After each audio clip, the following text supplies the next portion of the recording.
And we're live. And we're Dracula. live for more Dracula. For spooky season is the season to do creepy audiobooks. So let's read some more Dracula. With the goal that we finish the book by Halloween. Hopefully we can get through a few.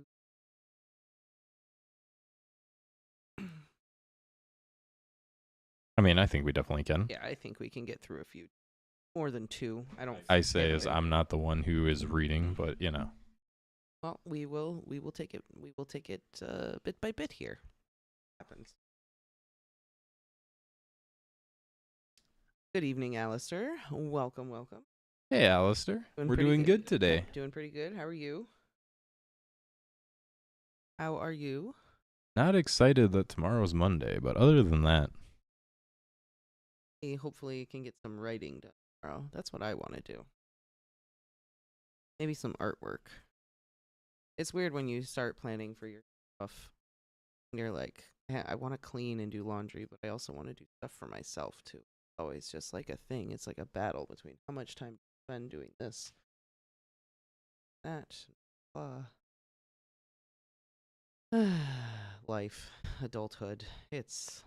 That's right, Dan. Not gonna miss this one. Glad you're here, buddy. Heck yeah. Welcome, welcome. Day's been good. Day has been pretty good. Went to the gym. Went food shopping. It was a productive day. Adulting. Yeah, it was a productive day. It was good. Sundays are adult days. Not a lot of fun stuff, but nah. I don't know. The gym is becoming fun. Fair enough. The gym is becoming a good thing. No, you're good, Dan. Nah, it's all good. Yeah. It happens. It does happen. I saw your comment working on music. That's very important. That is very important. Galaxy, how are you this evening? What kind of music do you make, Dan? And also, Galaxy, what's your paper about? I want to know. They said they were writing a paper, so I'm curious. What's your paper about?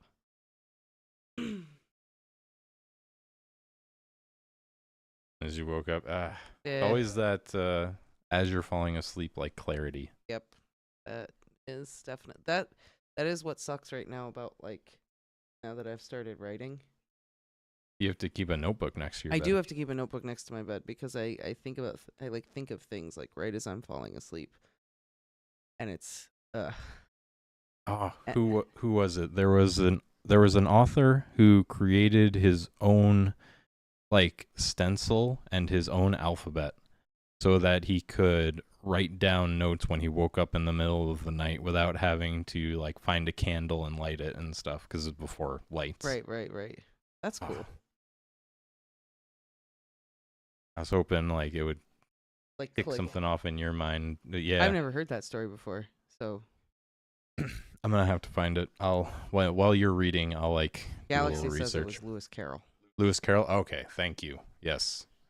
Yeah, he had this little card with like squares, stencils, and then based on like what corners he filled in, then he would have like dots too in certain corners. Like he made his own alphabet and then he could wake up and look at the symbols and then be like, oh, this is what I wrote, there are portions of his book that he like wrote in the middle of the night. Gotcha. Without seeing. So really cool. I just recently saw a tweet or something that J.K. Rowling said that she's working on the 8th Strike novel, and she said she worked from like 11 p.m. until 2 a.m. because like she had an idea, and like she just started writing, and then she was up until 2 a.m. and then she said the other day she was up until like 4. She's like, this is what happens. It starts like around 11 p.m. and then I'm up all night, and it's really bad for me, but this is like what happens, and I'm going, this is what's happening now that I've like started writing. It's like 11:30 and I'm getting an idea, and I'm like, I want to write it down, but I need to go to bed because I have to get up at 6 a.m. because I have to go to work, but like I don't. So I think I just need to keep a notebook by my bed so that I can keep writing stuff, because I feel like I'm thinking about good things, and yeah, I need to just start writing stuff down. Keep it in. And confirmed, being a writer turned you into a vampire. I have always been a night person though. Like I feel like with my art too, it's the same thing. Like I feel like I make better art in the nighttime, and I get ideas for drawings and stuff in the nighttime. It's just when it happens. And then at like midnight is when I'm like at my peak.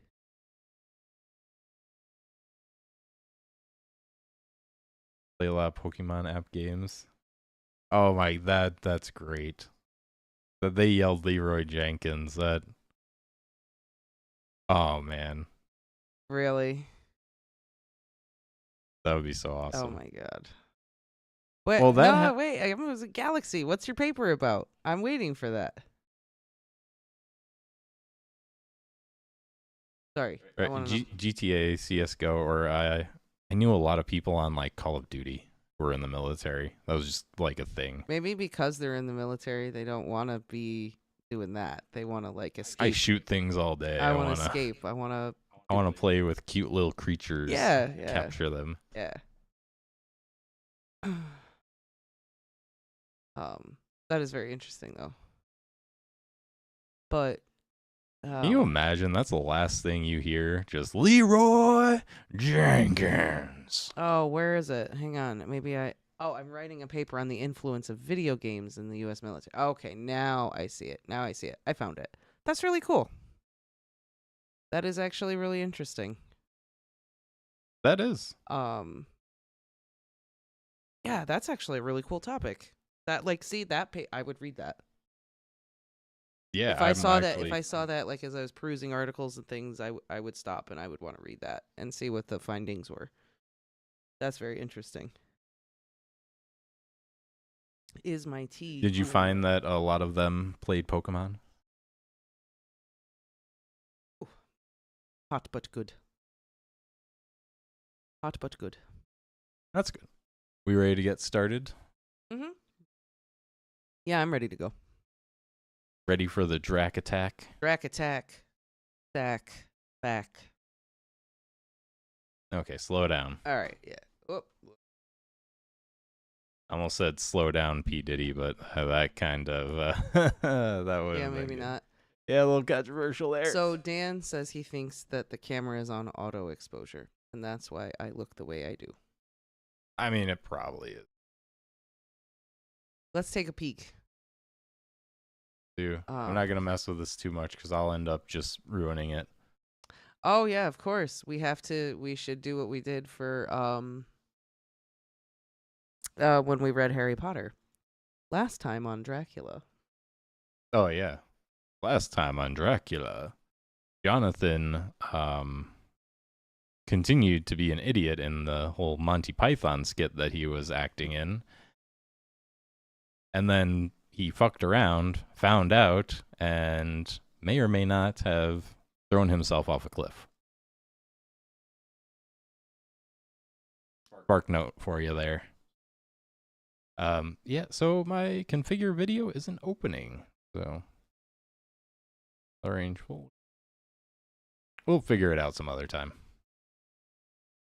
Is that a configure video right there? Is it not that? But it's not letting it won't you do open. It. Oh, okay. Well, we're just gonna have to.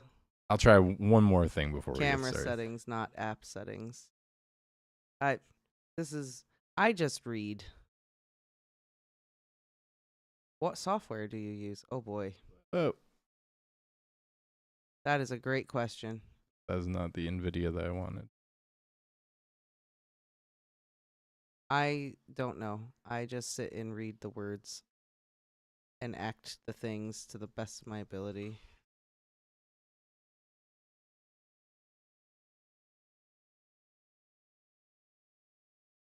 An open that's doing that?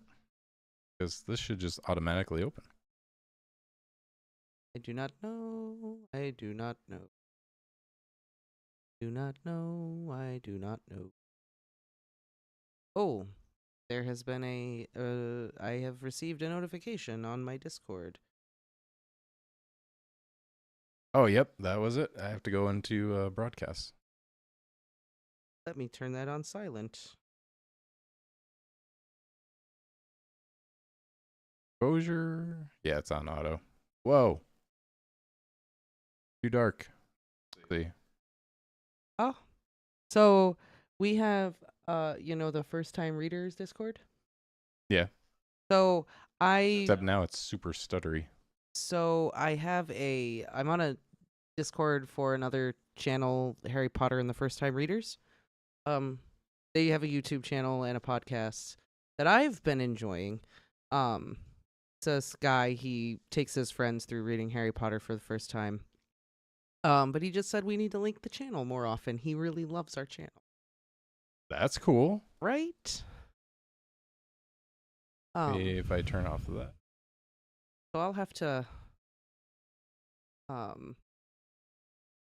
this is a rather off-topic question, but I'm considering buying some merch. Why does one mug cost $1 less than the other ones you sell, as they seem like they are the same thing? I'll have to double check that. But is it different colors? Because I think that was just a thing on the store. Like one just cost more. Because one is black or white. Or Yeah. whatever. Like I could have made them the same price and made the cheaper one like an extra $1, but I was like, I'm not gonna charge people an extra $1, just keeping the same profit margin. I don't know if that answers your question. I just drew the stuff for the merch and then he just set it up. So I'm gonna go with what he said, and I'm assuming that just one thing. Right. Let me know. I think it looks a little blurry, but I think that's better. You're not as washed out. No, I'm not as washed out. So, we'll just go with that for right now.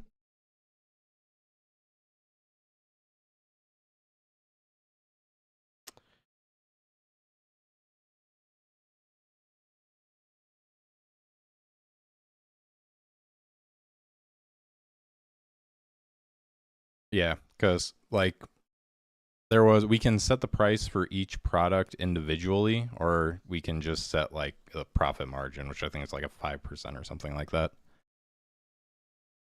So then it bases it off whatever the shop charges for the wholesale.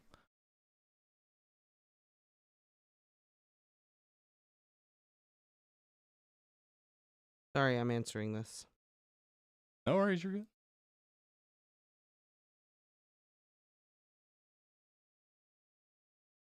All right, I'll just get this set up. Forgot to.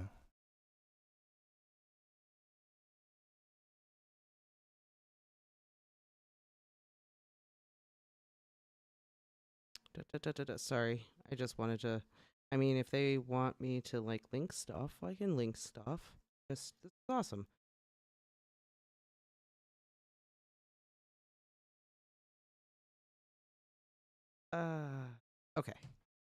Okay. Need more light in the room? Fair enough.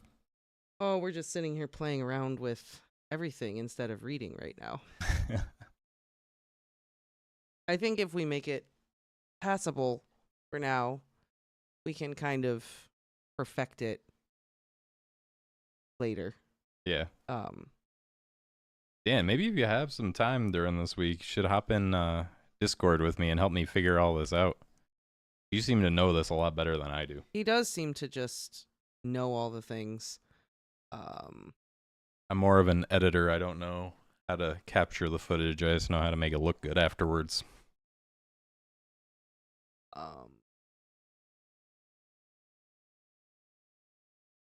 Dan is a very knowledgeable dude. All right, so are we ready to read?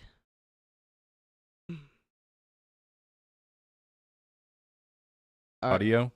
Well, I mean, I could give you some tips on that. Honestly, though, we've focused so much on the audio because, like, I read.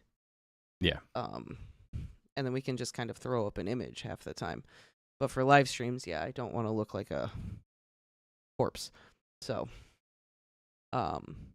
speaking of corpses, shall we read this book where Oh, spoiler. I mean, there have been murders already. Hey, May 9th, my birthday. All right. Let's get into All it. right, let's do it. All right, so we're on chapter 5. Wanna if that'll do the thing. There we go. All right, here we go. Chapter 5. Letter from Miss Mina Murray to Miss Lucy Westenra. 9th of May. My dearest Lucy, forgive my long delay in writing, but I have been simply overwhelmed with work. The life of an assistant school mistress is sometimes trying. I am longing to be with you, and by the sea, where we can talk together freely and build our castles in the air. I have been working very hard lately because I want to keep up with Jonathan's studies, and I have been practicing shorthand very assiduously. When we are married, I shall be able to be useful to Jonathan, and if I can stenograph well enough, I can take down what he wants to say in this way and write it out for him on the typewriter, at which I am also practicing very hard. He and I sometimes write letters in shorthand, and he is keeping a stenographic journal of his travels abroad.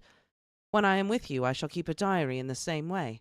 I don't mean one of those 2 pages to the week with Sunday squeezed in a corner diaries, but a sort of journal which I can write in whenever I feel inclined. I do not suppose it will be much interest to other people, but it is not intended for them. I may show it to Jonathan some day if there is anything worth sharing, but it really is an exercise book. I shall try to do what I see lady journalists do, interviewing and writing descriptions and trying to remember conversations. I am told that with a little practice, one can remember all that goes on, all that one hears said during a day. However, we shall see. I will tell you of my little plans when we meet. I have just had a few hurried lines from Jonathan from Transylvania. He is well and will be returning in about a week. I am longing to hear all his news. It must be so nice to see strange countries. I wonder if I mean Jonathan and I, shall ever see them together. There is the 10 o'clock bell ringing. Goodbye. Your loving Mina. Tell me all the news when you write. You've not told me anything for a long time. I hear rumours, and especially of a tall, handsome, curly-haired man. Letter. Lucy Westenra to Mina Murray. 17 Chatham Street, Wednesday. My dearest Mina, I must say you tax me very unfairly with being a bad correspondent. I wrote to you twice since we parted, and your last letter was only your second. Besides, I have nothing to tell you. There is really nothing to interest you. Town is very pleasant just now, and we go a good deal to picture galleries and for walks and rides in the park. As to the tall curly-haired man, I suppose it was the one who was with me at the last pop. Someone has evidently been telling tales. That was Mr. Homewood. He often comes to see us, and he and Mamma get on very well together. They have so many things to talk about in common. We met some time ago a man that would do just do for you if you were not already engaged to Jonathan. He is an excellent party, being handsome, well off, and of good birth. He is a doctor and really clever. Just fancy. He is only 29, and he has an immense lunatic asylum all under his own care. Mr. Homewood introduced him to me, and he called here to see us, and often comes now. I think he is one of the most resolute men I ever saw, and yet the most calm. He seems absolutely imperturbable.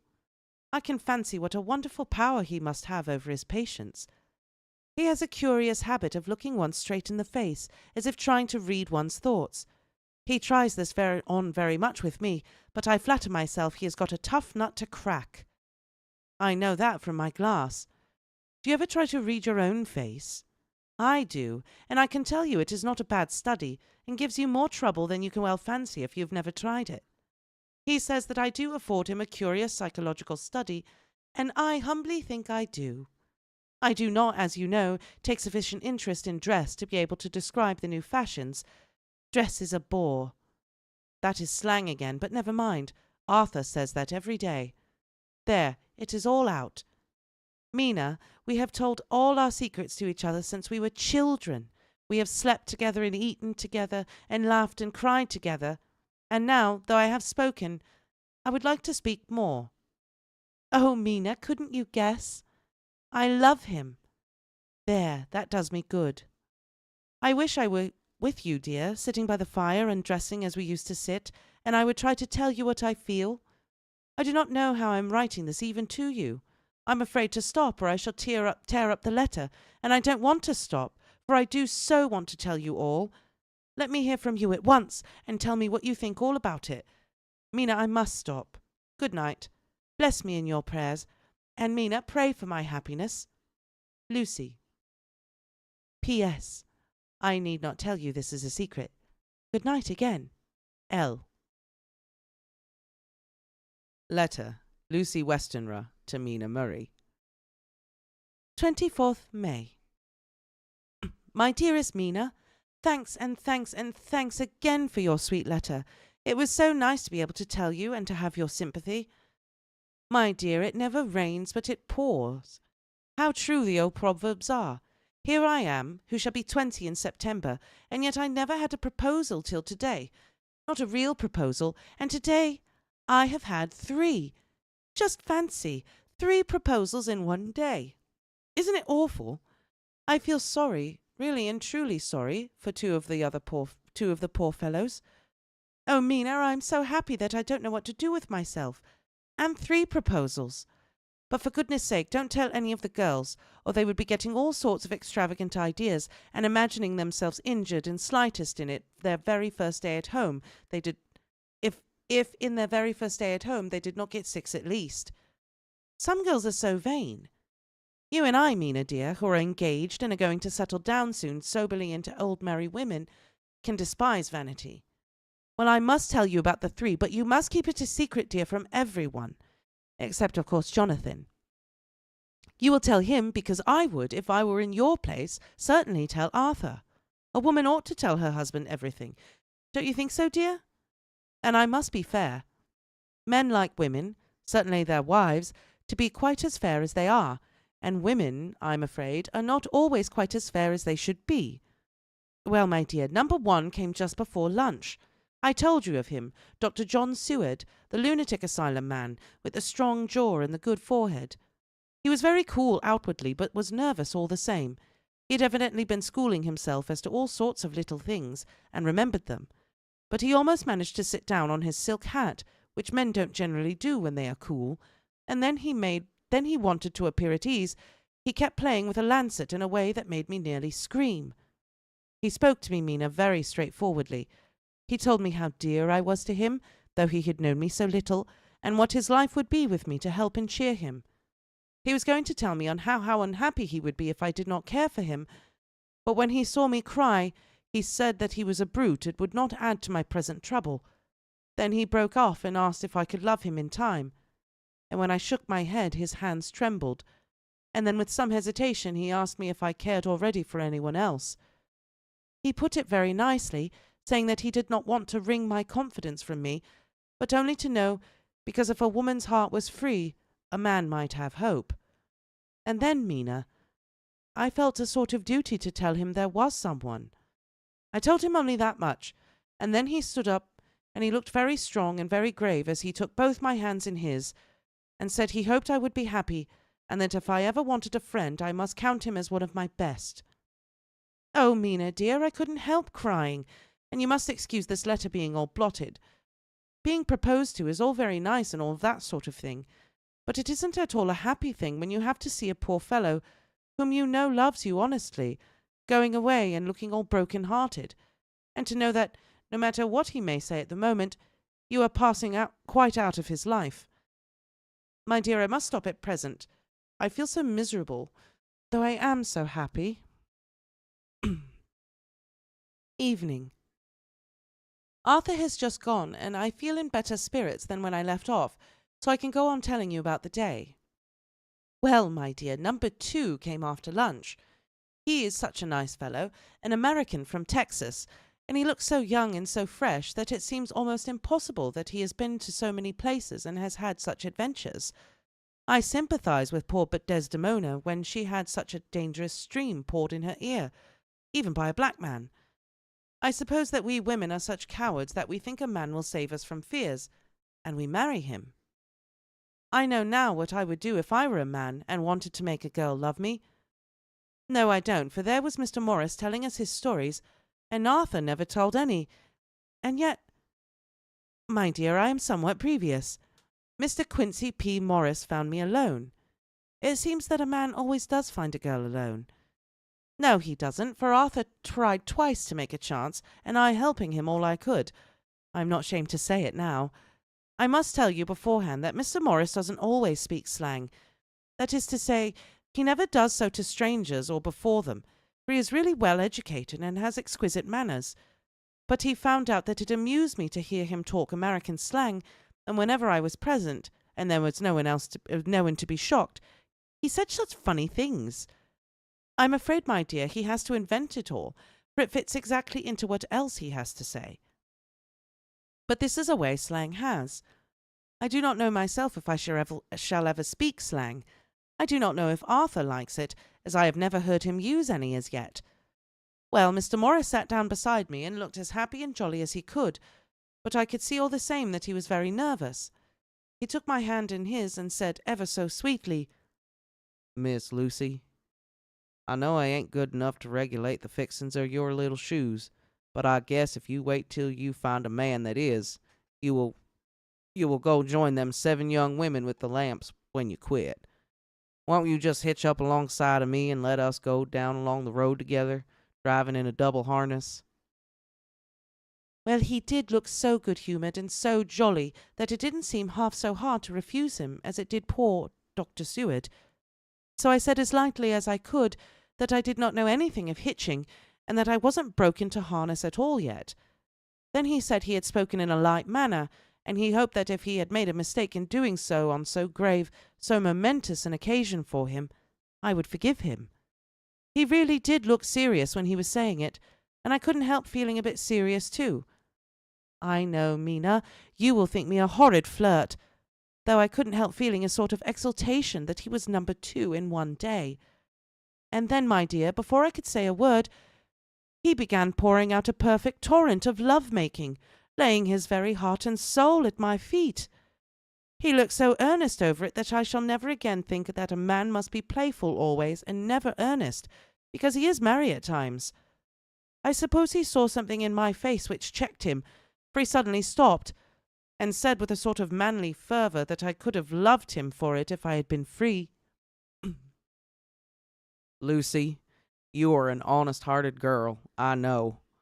I should not be here speaking to you if I am now as I am now, if I did not believe your clean grit right through to the very depths of your soul. Tell me, like one good fellow to another, is there anyone else that you care for? And if there is, I'll never trouble you a hair's breadth again, but will be, if you let me, a very faithful friend." My dear Mina, why are men so noble when we women are so little worthy of them? Here was I almost making fun of this great-hearted true gentleman. I burst into tears. I'm afraid, my dear, you will think this a very sloppy letter in more ways than one, and I really felt very badly. Why can't they let a girl marry 3 men, or as many as want her, and save all this trouble? But this is heresy, and I must not say it. I am glad to say, though, that, though I was crying, I was able to look into Mr. Morris's brave eyes, and I told him out straight. Yes, there is someone I love, though he has not told me yet that he even loves me. I was right to speak to him so frankly, for quite a light came into his face, and he put out both his hands and took mine. I think I put them into his, and said in a hearty way, "That's my brave girl. It's better worth being late for a chance of winning you than being in time for any other girl in the world. Don't cry, my dear. If it's for me, I'm a hard nut to crack, and I take it standing up. If that other fellow doesn't know his happiness, well, he'd better look for it soon, or he'll have to deal with me. Little girl, your honesty and pluck have made me a friend, and that's rarer than a lover. It's more unselfish anyhow. My dear, I'm gonna have a pretty lonely walk between this and Kingdom Come. Won't you give me one kiss? It'll be something to keep off the darkness now and then. You can, you know, if you like, for that other good fella. He must be a good fella, my dear, and a fine fella, or you could not love him. Hasn't spoken yet." That quite won me, Mina, for it was brave and sweet of him, and noble too, to a rival, wasn't it? And he's so sad. So I leant over and kissed him. He stood up with my 2 hands in his, and as he looked down into my face, I'm afraid I was blushing very much, he said, "Little girl, I hold your hand and you've kissed me, and if these things don't make us friends, nothing ever will. Thank you for your sweet honesty to me, and goodbye." He wrung my hand, and taking up his hat, went straight out of the room without looking back, without a tear or a quiver or a pause. And I'm crying like a baby. Oh, why must a man like that be made unhappy when there are lots of girls about who would worship the very ground he trod on? I know I would if I were free, only I don't want to be free. My dear, this quite upset me, and I feel I cannot write of happiness just at once, after telling you of it, and I don't wish to tell you of the number 3 until it can all be happy. Ever your loving Lucy. P.S. Oh, about number 3. I needn't tell you of number 3, need I? Besides, it was all so confused. It seemed only a moment from his coming into the room till both his arms were round me and he was kissing me. I am very, very happy, and I don't know what I would have done to deserve it. I must only try in the future to show that I am not ungrateful to God for all his goodness to me in sending to me such a lover, such a husband, and such a good friend. Goodbye. Dr. Seward's diary, kept in phonograph.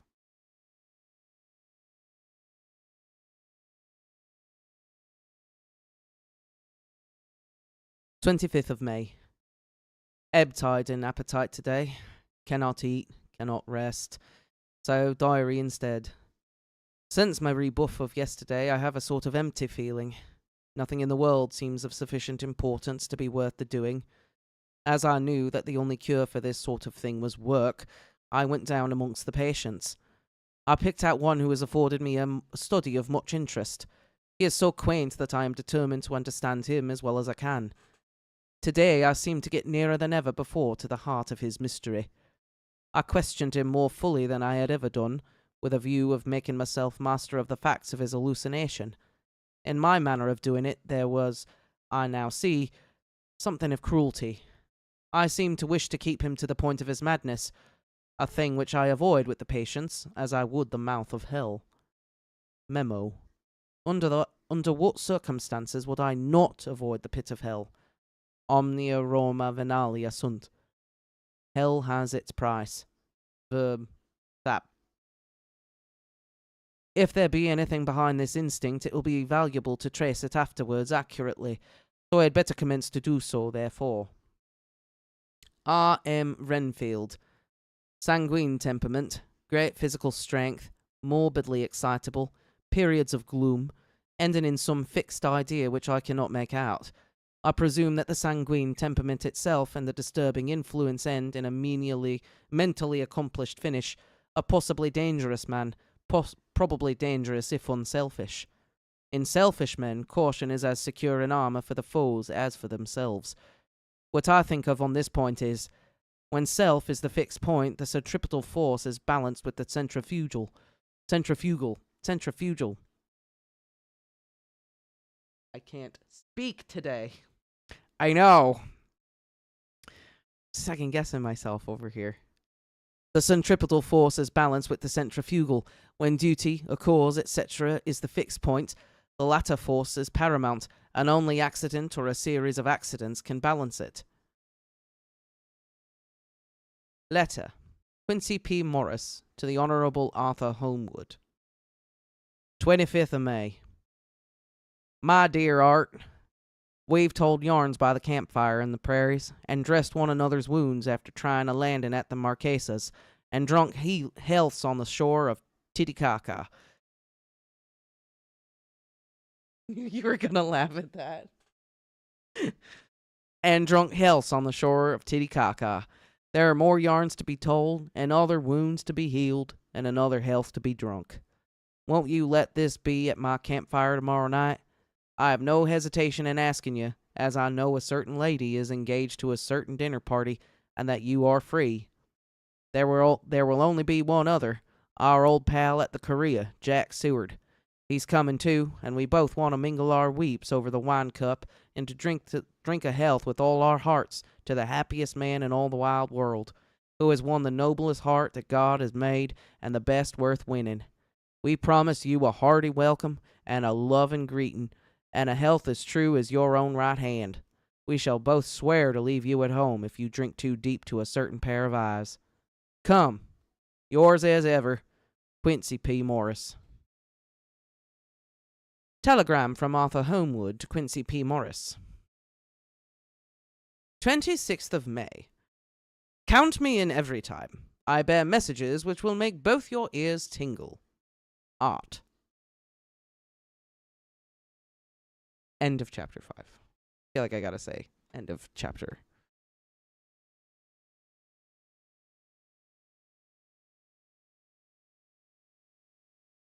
Yes, you do. There. I was too busy. I had to look up where Titicaca I was. knew you were gonna get hooked on that. So, I actually found something interesting. The meaning of Titicaca. I don't even know if that's pronouncing it. It's It can't be. Titicaca. Is that really It how is it's pronounced? Titicaca, yes. Titicaca. Oh man, this is my favorite place.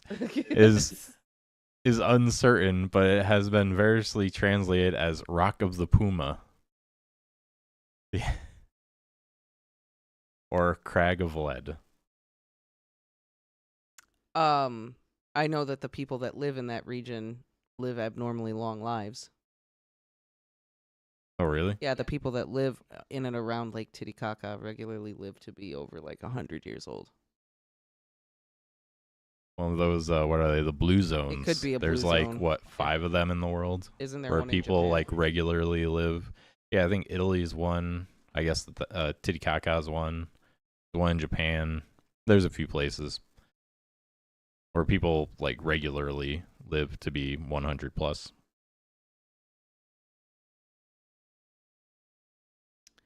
So, what did we think? All right. I gotta take my mind off the Titicaca thing. I forgot about that line. It just caught me off guard. I am an adult, I promise. No, there was quite the array of letters. Like, not Mina, Lucy. Like, that was very interesting. It definitely dated this. Ah, yes, us women, so feeble and brittle, and so fearful. We need a man to keep us rational. But some of the ideas that Lucy posits were actually pretty revolutionary for the time. Like, she kissed Quincy Morris. No, she wasn't dating him, and then she said, And then what if we could marry more than one man? Yeah, like, that was pretty brazen for the Ah. time. Oh, Yeah. how dare she? Reading the chat. Yeah, they loved your southern accent. They did? They liked It it? is really good, yeah. I thought it sounded dumb.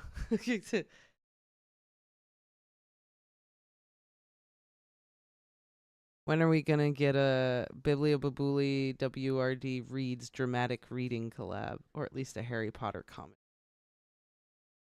Oh, we could definitely do that. We could do it. I'm down to do it. Dan, whenever, man. I've brought it up before where I thought they would be cool, but our schedule is so all over the place. It really is. It's hard sometimes. But I'm glad everyone likes my accent. That's good to know. I thought it sounded kind of silly, but glad y'all like it.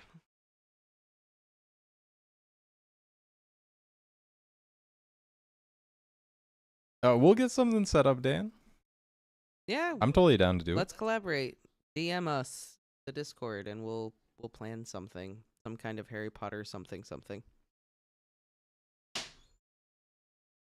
It's the last 2 nights, but it's going to work out because I have 8-hour drive. Well, I'm glad we'll be keeping you company, Ren. Yeah, for sure. And we're going to live stream again throughout the week too. So Yep. We got to get this Dracula done by Halloween. we gotta read this book, man. So heck yeah. Yeah. So like the Lucy thing was definitely interesting. Yeah. Your southern accent was great. Thank you. You would do a great job at voicing To Kill a Mockingbird. I would love Doing the audiobook for that. I would love to read To Kill a Mockingbird for the channel. I already have voices in my head for like Atticus and Scout and Jem and everybody. I already like have it in my brain how I would read that book. Is Charlotte not to give Hagrid a southern accent? Oh, I think Hagrid would fit a southern accent. Be great. Nah, the secret to getting past Fluffy, see, you play him a bit of music and he just goes right to sleep. Oh, shucks. Shouldn't have said that. Can't wait to hear Renfield's voice. Renfield's one of my favorite characters. He's so weird. Oh my god, he's the Renfield in the Bela Lugosi. I didn't spoil it. Yeah, yeah. No, you you just mentioned him. Renfield, yeah. Yeah. Wanted to The mention it. Renfield in the Bela Lugosi film is like wild and like, oh my god, it's one of my favorite things because it's so ridiculous. He does this laugh where he just goes, and he's got these like eyes that are this. He just goes,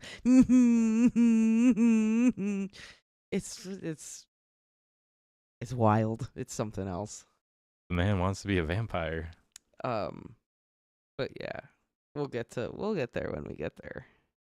'Cause yeah, I mean, this is nice. We also get the introduction of Renfield, where literally all it is like Seward's like, I gotta look into this more. He's got this thing with blood that's like weird, and I gotta like kind of check this out. Also, I hope we're all okay with Dr. Seward being kind of like a northern sounding dude. Kind of what I went with. Sounds fine to me. All right. I don't have an issue with it. Yeah, Lucy is just like Miss Popular. And then like me. I know it's like, humble brag. Just Humble I bragging. don't know why all these men are coming after me. Yeah, it's totally humble bragging. And then meanwhile, you've got Mina, who's like, I'm learning how to do shorthand, and I'm gonna be a stenographer, and I'm gonna do this stuff, and I'm a school teacher. Like, Mina is very much like a kind of modern woman of the times. Yeah. Let me work on my cross stitching Yeah. while I wait for my husband Yeah. to tell me what to do next. No, she's actually like, obviously when we get married, like, I won't work anymore because that's just like what you do. But, she's like, but I'm going to help him do his job and I'm going to be involved in his career and I'm going to help. Like, she's saying like, yeah, I'll take care of the house and do the womanly stuff, but I'm going to actually like do things. Mm-hmm. And like, I think that's pretty, like, she's pretty modern and in a way independent, which is very different for the times. Yeah. How are you going Well, to do the Van Helsing voice? You're just going to have to wait and see until when he shows up, and then you'll find out. It's a surprise. Even she Surprise. doesn't know. Yeah, no, there's definitely that contrast. You see Mina is very different from Lucy. Yeah. Very different. Yeah. They're definitely two people who were best friends and went in very separate directions. 100%. There. No spoilers. Nope, no spoilers for the voice acting bit. Sorry. Should we go ahead with the next one? Yeah. I feel like there wasn't a whole lot to There talk really about. That was wasn't. just kind of introducing what we're going to be talking about in this next one. Yep, and just introducing this whole like cast of characters, really. All right, well, here we go.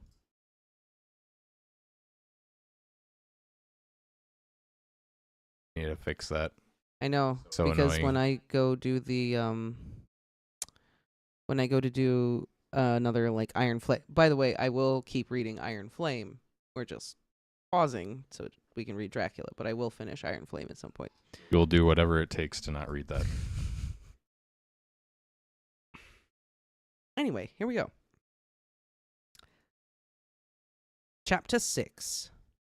Mina Murray's Journal. 24th July, Whitby. Lucy met me at the station, looking sweeter and lovelier than ever, and we drove up to the house at the Crescent Inn, in which they have rooms. This is a lovely place. The little river, the Esk, runs through a deep valley, which broadens out as it comes near the harbour. A great viaduct runs across, with high piers, through which the view seems somehow further away than it really is. The valley is beautifully green, and it is so steep that when you are on the high land on either side, you look right across it, unless you are near enough to see down. The houses of the old town, the side away from us, are all red-roofed and seem piled up one over the other anyhow, like the pictures we see of Nuremberg. Right over the town is the ruin of Whitby Abbey, which was sacked by the Danes, and which is the scene of the part of Marmion, where the girl was built up in the wall. It is a most noble ruin, of immense size, and full of beautiful and romantic bits. There is a legend that a white lady is seen in one of the windows. Between it and the town there is another church, the parish one, round which is a big graveyard, all full of tombstones.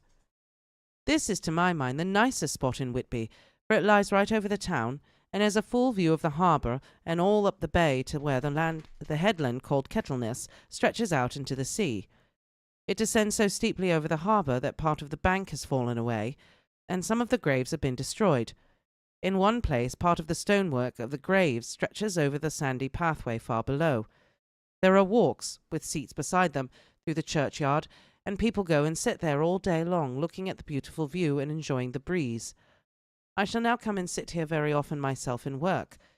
Indeed, I am writing now, with my book on my knee, and listening to the talk of 3 old men who are sitting beside me. They seem to do nothing all day but sit up here and talk. The harbour lies below me with, on the far side, one long granite wall stretching out into the sea, with a curve outwards at the end of it, in the middle of which is a lighthouse. A heavy sea wall runs along the outside of it. On the near side, the sea wall makes an elbow crooked inversely, and its end too has a lighthouse. Between the 2 piers there is a narrow opening into the harbour, which then suddenly widens. It is nice at high water, but when the tide is out it schools away to nothing, and there is merely the stream of the Esk, running between banks of sand, with rocks here and there. Outside the harbour on this side there rises, for about half a mile, a great reef, the sharp edge of which runs straight out from behind the south lighthouse. At the end of it is a buoy with a bell, which swings in bad weather, and sends in a mournful sound on the wind. They have a legend here that when a ship is lost, bells are heard out at sea. I must ask the old man about this. He is coming this way. He's a funny old man. He must be awfully old, for his face is all gnarled and twisted like the bark of a tree. He tells me that he is nearly 100, and that he was a sailor in the Greenland fishing fleet when Waterloo was fought. He is, I am afraid, a very sceptical person, for when I asked him about the bells at sea and the White Lady at the Abbey, he said very brusquely, "I wouldn't fash maslow out them, miss. Them things be all wore out. Mind, I don't say they never was, but I do say they wasn't in my time. They be all very well for comers and trippers and the like, but not for a nice long lady like you. Them feet folks from York and Leeds that be always eating cured herrings and drinking tea and looking out to buy cheap jet would creed aught. I wonder myself who'd be bothered telling lies to them. Even the newspapers, which is full of fool talk." I thought he would be a good person to learn interesting things from, so I asked him if he would mind telling me something about the whale fishing in the old days. He was setting himself up to begin when the clock struck 6, whereupon he laboured to get up and said, I must gang again words home now, miss. My granddaughter don't like to be kept waiting when the tea is ready, for it takes me time to cramble upon the greens, for there be a many o' 'em, and miss, I like belly timber sairly by the clock." He hobbled away, and I could see him hurrying as well as he could down the steps. The steps are a great feature on this place. They lead from the town up to the church. There are hundreds of them. I do not know how many, and they wind up in a delicate curve. The slope is so gentle that a horse could easily walk up and down them. I think they must originally have had something to do with the abbey. I shall go home too. Lucy went out visiting her mother, and as they were only duty calls, I did not go. They will be home by this.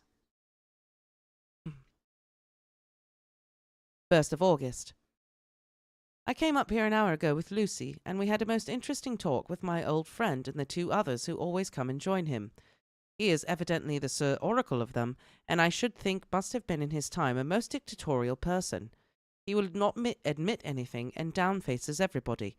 If he can't out-argue them, he bullies them, and then takes their silence for agreement with his views. Lucy was looking sweetly pretty in her white lawn frock. She's got a beautiful colour since she has been here. I noticed that the old men did not lose any time in coming up and sitting near her when we sat down. She's so sweet with old people. I think they all fell in love with her on the spot. Even my old man succumbed and did not contradict her, but gave me double share instead. I got him on the subject of the legends, and he went off at once in a sort of sermon. I must try to remember it and put it down here. "It all be fool talk, lock, stock, and barrel. That's what it be, and naught else. These bands and wafts and all beghosts and bargus and boggles and all ascent them is only fit to set bairns and dizzy women a beltering. They be naught but airblebs.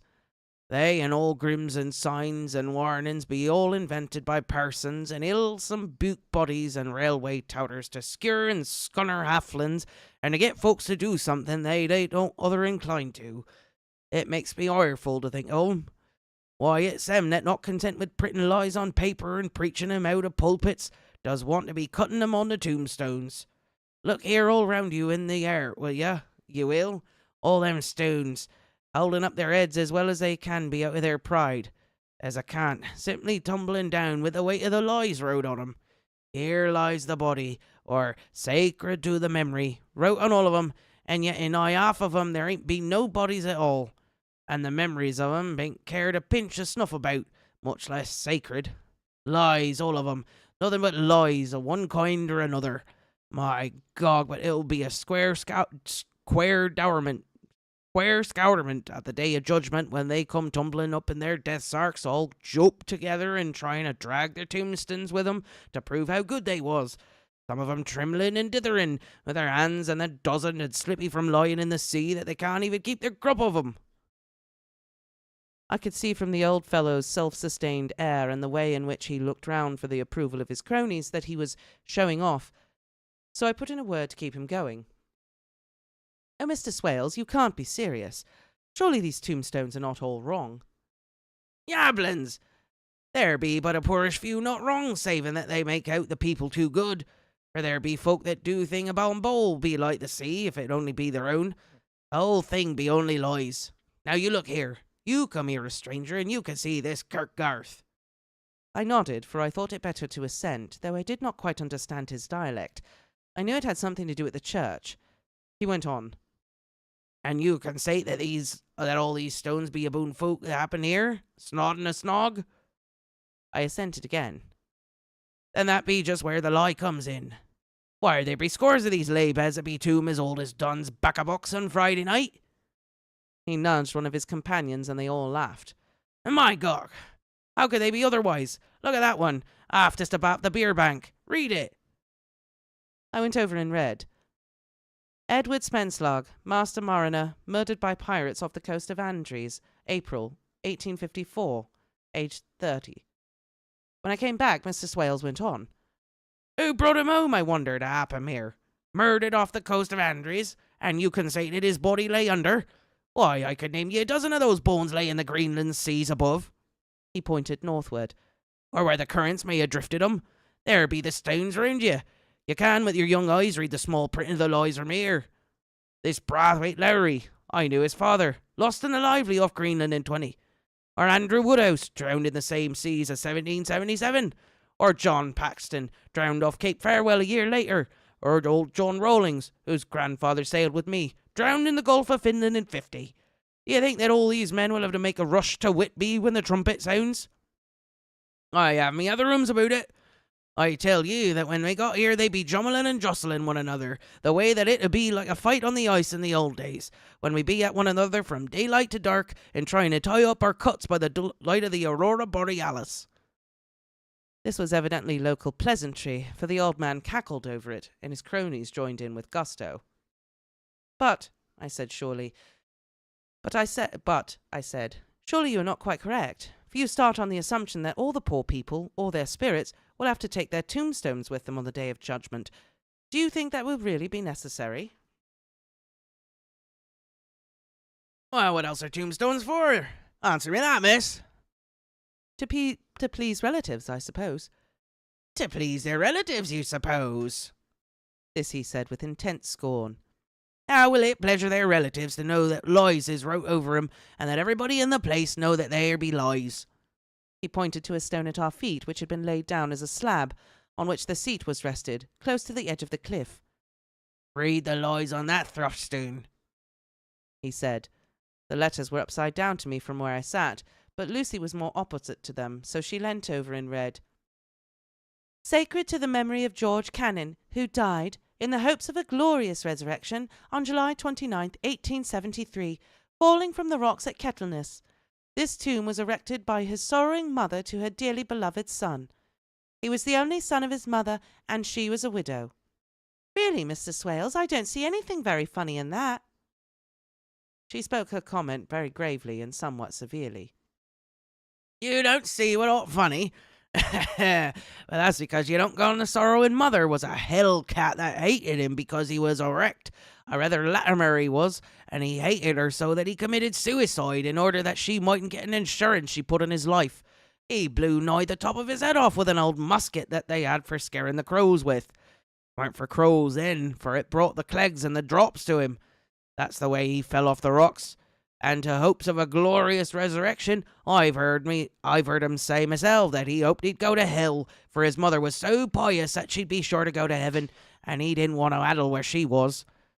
Now isn't that stone at any rate, he hammered it with his stick as he spoke, a pack of lies? And won't it make Gabriel echo when Geordie comes up panting up the grease with the tombstone placed on his hump, and asked it to be took as evidence? I did not know what to say, but Lucy turned the conversation as she said, rising up, Oh, why did you tell us all of this? It is my favourite seat, and I cannot leave it, and now I find I must go on sitting over the grave of a suicide. That won't harm ye, my pretty, and it may make poor Geordie gladsome to have so trim a lass sitting on his lap. They won't hurt ye. Why, I've sat here off and on for nigh 20 years past, and it hasn't done me no harm. Don't ye thrash about them as lies under ye, and that don't lie there either. It'll be time for you to be getting scart when you see the tombstones all run away with, and the place as bare as a stubble field. Now there's the clock, and I must go. My service to you, ladies. And off he hobbled. Lucy and I sat a while, and it was all so beautiful before us that we took hands as we sat, and she told me all over again about Arthur and their coming marriage. That made me just a little heartsick, for I haven't heard from Jonathan for over a whole month.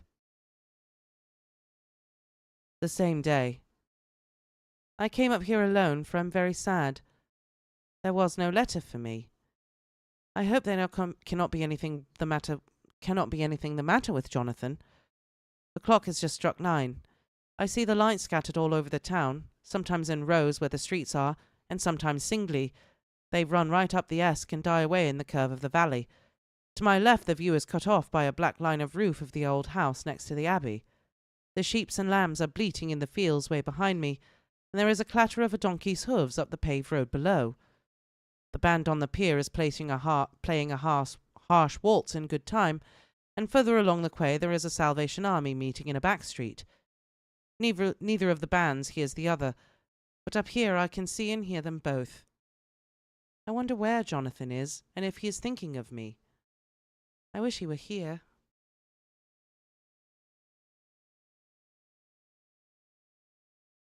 Dr. Seward's diary. 5th of June. The case of Renfield grows more interesting the more I get to understand the man. He has certain qualities very largely developed: selfishness, secrecy, and purpose. I wish I could get at what is the subject of the latter. He seems to have some sort of settled scheme of his own, but what it is I do not yet know. His redeeming quality is a love of animals, though. Indeed, he has such curious turns in it that I sometimes imagine he is only abnormally cruel. His pets are of odd sorts. Just now his hobby is catching flies. He has at present such a quantity that I have had myself to expostulate. To my astonishment, he did not break out into a fury, as I expected, but took the matter in simple seriousness. He thought for a moment, then said, "May I have 3 days? I shall clear them away." Of course, I said that would do. I must watch him. 18th of June. He has turned his mind now to spiders, and has got several very big fellows in a box. He keeps feeding them with his flies, and the number of the latter is becoming sensibly diminished, though he has used half his food in attracting more flies from outside his room. 1st of July. His spiders are now becoming as great a nuisance as his flies, and today I told him that he must get rid of them. He looked very sad at this, so I said that he must clear out some of them, at all events. He cheerfully acquiesced to this, and I gave him the same time as before for reduction. He disgusted me much while with him, for when a horrid blowfly, bloated with some carrion food, buzzed into the room, he caught it, held it exultantly for a few moments between his finger and thumb, and before I knew what he was going to do, put it in his mouth and ate it. I scolded him for it, but he argued quietly that it was very good and very wholesome, that it was life, strong life, and gave life to him. This gave me an idea, or the rudiment of one. I must watch how he gets rid of his spiders. He has evidently some deep problem in his mind, for he keeps a little notebook in which he is always jotting down something. Whole pages of it are filled with masses of figures, generally single numbers added up in batches, and then the totals added in batches again, as though he were focusing some account, as the auditors put it. 8th of July. There is a method in his madness, and the rudimentary idea in my mind is growing. It will be a whole idea soon, and then, oh, unconscious celebration, you will have to give the wall to your conscious brother. I kept away from my friend for a few days so that I might notice if there were any change. Things remain as they were, except that he's parted with some of his pets and got a new one. He has managed to get a sparrow, and has already partially tamed it. His means of taming is simple, for already the spiders have diminished. Those that do remain, however, are well fed, for he still brings in the flies by tempting them with his food. 19th of July. We are progressing.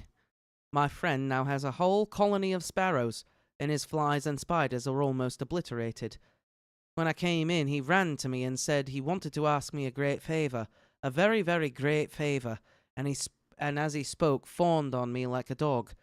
I asked him what it was, and he said, with a sort of rapture in his voice and bearing, "A kitten. A nice, little, sleek, playful kitten that I can play with and teach and feed and feed and feed." I was not unprepared for this request, for I had noticed how his pets went on increasing in size and vivacity, but I did not care that his pretty family of tame sparrows should be wiped out in the same manner as the flies and the spiders, so I said I would see about it, and asked him if he would rather not have a cat than a kitten. His eagerness betrayed him as he answered, "Oh, yes, I would like a cat. I only asked for a kitten lest you should refuse me a cat. No one would refuse me a kitten, would they?" I shook my head and said that at present I feared it would not be possible, but that I would see about it. His face fell, and I could see a warning of danger in it, but there was a sudden fierce sidelong look which meant killing. The man is an undeveloped homicidal maniac. I shall test him with his present craving, and see how it will work out. Then I shall know more. 10 p.m. I visited him again and found him sitting in a corner brooding. When I came in, he threw himself on his knees before me and implored me to let him have a cat, that his salvation depended upon it. I was firm, however, and told him that he could not have it, whereupon he went without a word and sat down, gnawing his fingers, in the corner where I had just found him. I shall see him in the morning, early. 20th of July. Visited Renfield very early, before the attendant went his rounds. Found him up and humming a tune. He was spreading out his sugar, which he had saved, in the window, and was manifestly beginning his fly-catching again, and beginning it cheerfully and with a good grace. I looked round for his birds, and not seeing them, asked him where they were. He replied, without turning round, that they had all flown away. There were a few feathers about the room, and on his pillow a drop of blood. I said nothing, but went and told the keeper to report to me if there were anything odd about him during the day. 11 a.m. The attendant has just been to me to say that Renfield has been very sick and has disgorged a whole lot of feathers. My belief, doctor, he said, is that he's eating his birds and that he just took and ate 'em raw. 11 p.m. I gave Renfield a strong opiate tonight, enough to make even him sleep, and took away his pocketbook to look at it. The thought that has been buzzing about my brain lately is complete, and the theory proved. My homicidal maniac is of a peculiar kind. I shall have to invent a new classification for him, and call him a zoophagous, life-eating maniac. What he desires is to absorb as many lives as he can, and he has laid himself out to achieve it in a cumulative way. He gave many flies to one spider, and many spiders to one bird, and then he wanted a cat to eat the many birds. What would have been his later steps? It would almost be worthwhile to complete the experiment. It might even be done if there were only a sufficient cause. Men sneered at vivisection, and yet look at its results today. Why not advance science in its most difficult and vital aspect, the knowledge of the brain? Had I even the secret of one such mind? Did I hold the key to the fancy of even one lunatic? I might advance my own branch of science to a pitch compared with Bird and Sanderson's physiology. A Ferrier's brain knowledge would be as nothing. If only there were a sufficient cause. I must not think too much of this, or I may be tempted. A good cause might turn the scale with me, for may not I too be of an exceptional brain, congenitally? How well the man reasoned. Lunatics always do within their own scope. I wonder at how many lives he values a man, or if at only one. He has closed the account most accurately. Today begun a new record. How many of us begin a new record with each day of our lives? To me it seems only yesterday that my whole life ended with my new hope, and that truly I began a new record. So it will be until the great recorder sums me up and closes my ledger account with a balance to profit or loss.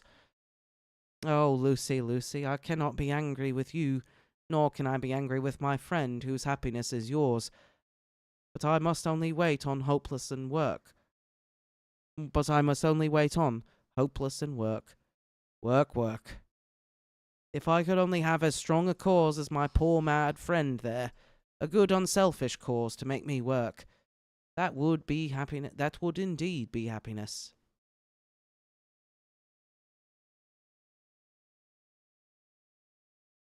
Mina Murray's journal. 26th of July. I am anxious, and it soothes me to express myself here. It is just like whispering to oneself and listening at the same time. And there is also something about the shorthand symbols that makes it different from writing. I am unhappy about Lucy, and about Jonathan. I had not heard from Jonathan for some time, and was very concerned. But yesterday dear Mr. Hawkins, who is always so kind, sent me a letter from him. I had written him asking if he had heard, and he said that the enclosed had just been received. It is only a line dated from Castle Dracula, and it says that he is just starting for home. It is not like Jonathan. I do not understand it, and it makes me uneasy. Then, too, Lucy, although she is so well, has lately taken to her old habit of walking in her sleep. Her mother has spoken to me about it, and we've decided that I am to lock the door of our room every night. Mrs. Westenra has got an idea that sleepwalkers always go out on roofs of houses and along the edges of cliffs, and then get suddenly awakened and fall over with a despairing cry that echoes all over the place. Poor dear, she is naturally anxious about Lucy, and she tells me that her husband, Lucy's father, had the same habit, that he would get up in the night and dress himself and go out if he were not stopped. Lucy is to be married in the autumn, and she is already planning out her dresses and how her house is to be arranged. I sympathize with her, for I do the same. Only Jonathan and I will start life in a very simple way, and shall have to try to make both ends meet. Mr. Homewood, he is the Honourable Arthur Homewood, only son of Lord Godalming, is coming up here very shortly, as soon as he can leave town, for his father is not very well, and I think dear Lucy is counting the moments till he comes. She wants to take him up to the seat on the churchyard cliff and show him the beauty of Whitby. I dare say it is the waiting that disturbs her. She'll be all right when he arrives. 27th of July. No news from Jonathan. I am getting quite uneasy about him, though why I should I do not know. But I do wish that he would write, even if it were only a single line. Lucy walks more than ever, and each night I am awakened by her moving about the room. Fortunately, the weather is so hot that she cannot get cold, but still the anxiety and the perpetually being wakened is beginning to tell on me, and I am getting nervous and wakeful myself. Thank God Lucy's health keeps up. Mr. Homewood has been called suddenly to ring to see his father, who's been taken seriously ill. Lucy frets at the postponement of seeing him. It does not touch her looks. She is a trifle stouter, and her cheeks are a lovely rose pink. She's lost that anemic look which she had. I pray it will last. 3rd of August. Another week gone, and no news from Jonathan. Not even to Mr. Hawkins, from whom I have heard. I do hope he is not ill. He surely would have written. I look at that last letter of his, but somehow it does not satisfy me. It does not read like him, and yet it is his writing. There is no mistaking that. Lucy has not walked much in her sleep this last week, but there is an odd concentration about her which I do not understand. Even in her sleep she seems to be watching me. She tries the door, and finding it locked, goes about the room searching for the key. 6th of August. Another 3 days and no news. The suspense is getting dreadful. If I only knew where to write or where to go to, I should feel easier. But no one has heard a word of Jonathan since the last letter. I must only pray to God for patience. Lucy is more excitable than ever, but is otherwise well. Last night was very threatening, and the fishermen say that we are in for a storm. I must try to watch it and learn the weather signs. Today is a grey day, and the sun, as I write, is hidden in thick clouds, high over Kettleness. Everything is grey, except the green grass, which seems like emerald against it. Grey, earthy rock, grey clouds, tinged with the sunburst at the far edge, hang over the grey sea, and into which the sand points stretch like grey fingers. The sea is tumbling in over the shallows and the sandy flats with a roar, muffled in the sea mist drifting inland.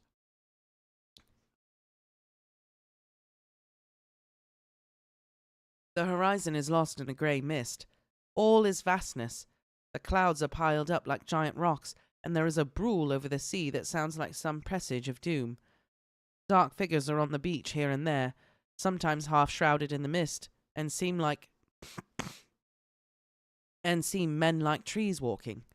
The fishing boats are racing for home, and rise and dip in the groundswell as they sweep into the harbour, bending to the scuppers. Here comes old Mr. Swales. He is making straight for me. I can see by the way he lifts his hat that he wants to talk. I've been quite touched by the change in the poor old man. When he sat down beside me, he said in a very gentle way,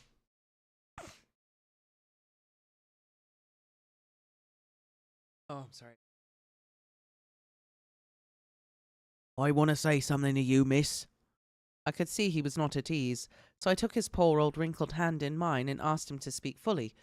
So he said, leaving his hand in mine, I'm afraid, my dearie, that I must have shocked you by all the wicked things I've been saying about the dead and such like for weeks past. But I didn't mean 'em, and I want you to remember that when I'm gone. We odd folks that be daffled, and with one foot abaft the crock hole, don't altogether like to think of it, and we don't want to feel scared of it, and that's why I've took to making light of it, so that I'd cheer up me own heart a bit. But Lord love you, miss, I ain't afraid of dying, not a bit. Only I don't want to die if I can help it. My time must be nigh at hand now, for I be old, and 100 years is too much for any man to expect. And I'm so nigh it that the old man is already wetting his scythe. You see, I can't get out of the habit of coughing about it all at once. The chaffs'll wag as they used to. Some day soon the angel of death'll sound his trumpet for me. But don't you don't all greet, my dearie. for he saw that I was crying. If he should come this very night, I'd not refuse to answer his call. For life be, after all, only waiting for something else of what we're doing, and death be all that we can rightly depend on. But I'm content, for it's coming to me, my dearie, and coming quick. It may be coming while we be looking and wondering. Maybe it's in that wind over the sea that's bringing with it loss and wreck and sore distress and sad hearts. Look! Look! He cried suddenly. There's something in the wind in that house beyond that sounds and looks and tastes and smells like death.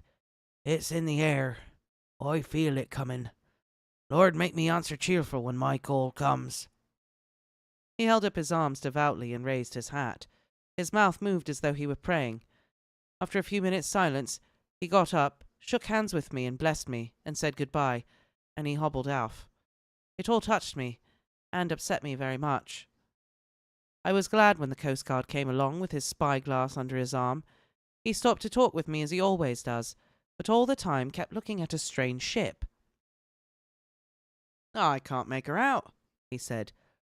She's a Russian by the look of her, but she's knocking about in the queerest way. She doesn't know her mind a bit. She seems to see the storm coming, but can't decide whether to run up north in the open or to put in here. Look there again. She's steered mightily strangely. Afraid she don't mind the hand on the wheel. Changes about with every puff of the wind. Yeah, we'll hear more of her before this time tomorrow.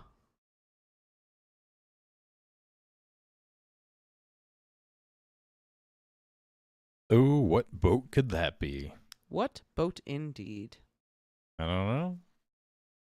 I agree with some of the chat that was going on. This whole series of like letters and stuff is very out of left field. Like you have I think it was Dan that said he didn't make it past the letter part, and that was definitely hard for me to make it past too. Which part? The letters. Oh, because I think it's really hard to get through them because you have the like crazy adrenaline filled scene with Jonathan and Dracula's castle, and all of this is happening, all the suspense, and then yes, let me tell you about my relationships. yeah. And all these men that have been coming at me. Like it's a big drop. It's quite a shift. Yeah. I do think Renfield helps it though. Because he is a weird dude. He is a weird. Zoophagous. Yep. Yeah. Yeah, bibliophagus. Eater of books. There's a book called New channel. We're just going to review cookbooks. There is a book called The Book Eater. Oh, really? Yeah. I feel like I've heard of that actually. It sounds terrible, honestly. Really? Yeah. Oh, that's disappointing. I mean, I like the concept, but the execution sounds like it was.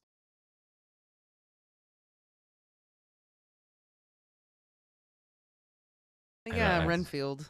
And Dr. Seward is like, I'm going to focus all on Renfield because I'm sad that Lucy doesn't love him. So I'm just going to watch him eat these birds. Also, glad he didn't More give him birds. the cat. More birds. Yeah, I'm glad he didn't give him the cat either. Except he's thinking about it. He was like, maybe we should. Let's see where this goes. Yeah, you know? yeah, Let's yeah. let him cook. Let's let him cook. Yeah, he's kind of questioning his own morality. And is it good to do this? Not good to like the ends justify the means.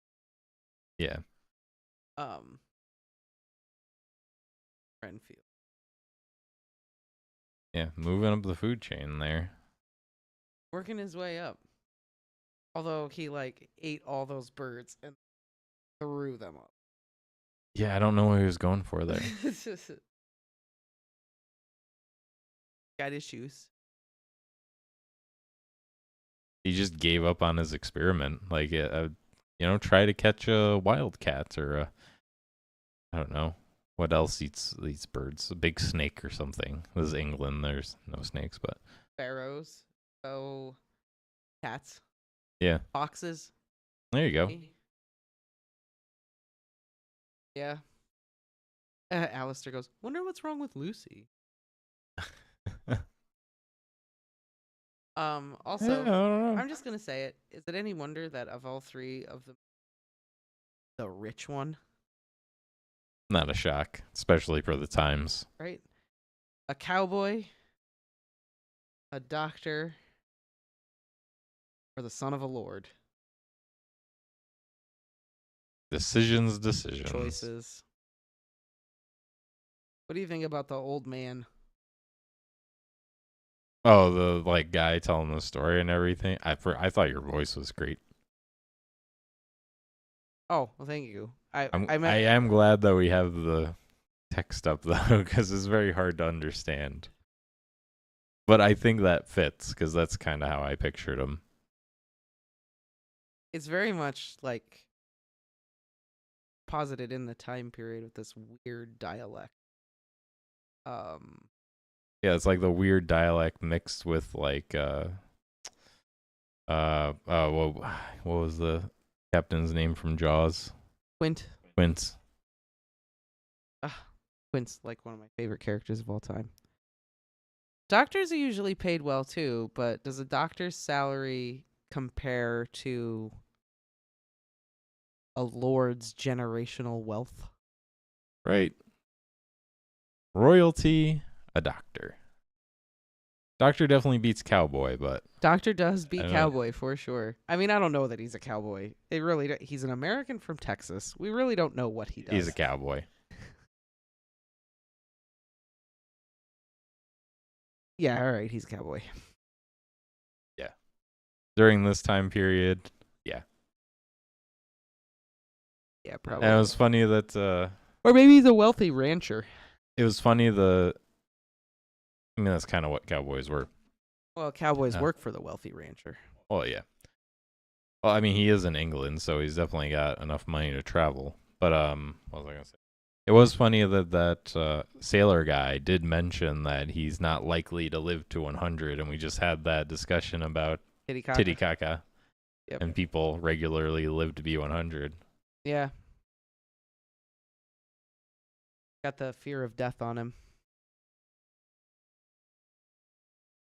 Yeah, one of my local hospitals, the doctor only parking. Usually there's a Ferrari there. Yeah, I'm not surprised. I mean, yeah. Definitely not saying that doctors don't make amazing money. But doctor versus, like, I don't know, the King Charles, Yeah. or a doctor versus Jeff Bezos. Duke of York, Prince of Wales, all that kind of stuff. I mean, Lord Godalming, like I don't know like how much money he has, but he is a lord. He has centuries of wealth. Yeah, it's just a different That's just league. accumulating. It's like Doctors still need to work to make money. right. Like Yeah. that's the thing. Like royalty, like they have their money just makes money. Yeah. They have so much money they don't need Their to money do and their anything. property. Yeah. Well, Insurance company execs make more. I wouldn't be surprised. well, yeah, now. But I I used mean, to at work this for an point in time, insurance like company. lawyers didn't make tons of money back in the day. What? What? Oh, he was talking about insurance companies. I was saying, like, I'm sure because I know. Oh yeah. I worked for an insurance company, they were definitely making bank. Oh yeah, 100%. Like a lot of just the salesmen were making well over insurance 6 companies figures. make tons of money. They don't pay for anything. Yeah, pretty much. You pay them for them to turn around and say, "Yeah, no, we're not gonna pay out for this."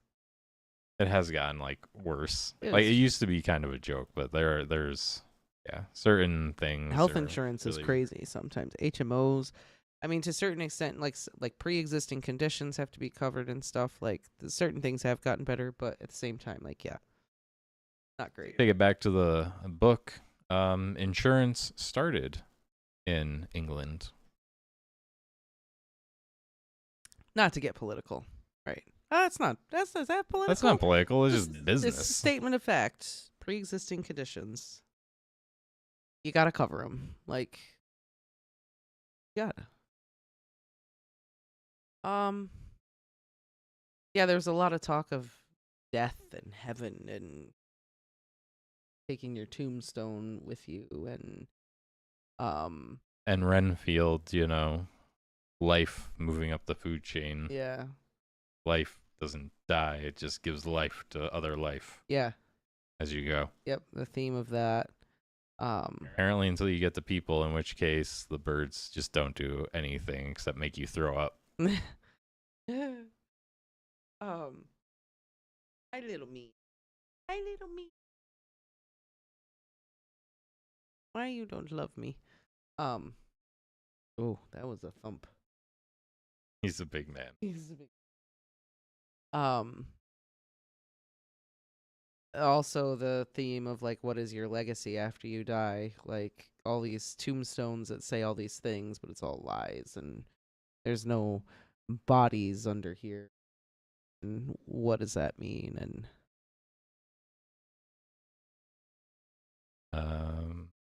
I think that's out of the scope of my knowledge. oh, I don't know. What does it all mean?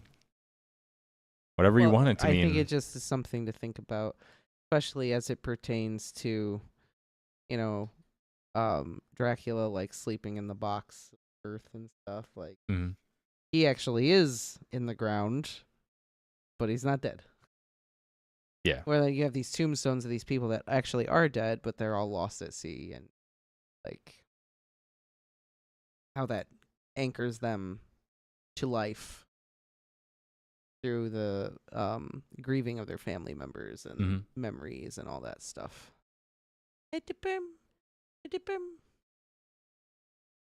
can't read it. Okay. Yeah, I mean, that's like something that's a common theme throughout this whole book. It's like the life, life and death. And then What is true death?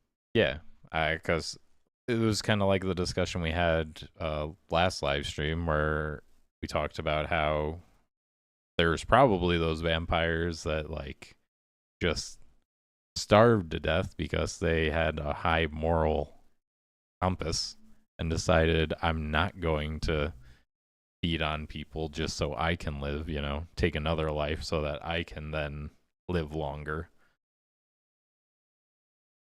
It has to be the only vampires that last are the like narcissists and psychopaths. It is all very interesting. Mm-hmm. This book definitely gives you. What do you really want your lasting name to be known? Lestat. I think Louis eats the rats. We talked about this in the last live stream, where Louis doesn't eat people; he eats the rats because it's morally better, but it doesn't give him as much energy, as much life as like. Mm-hmm.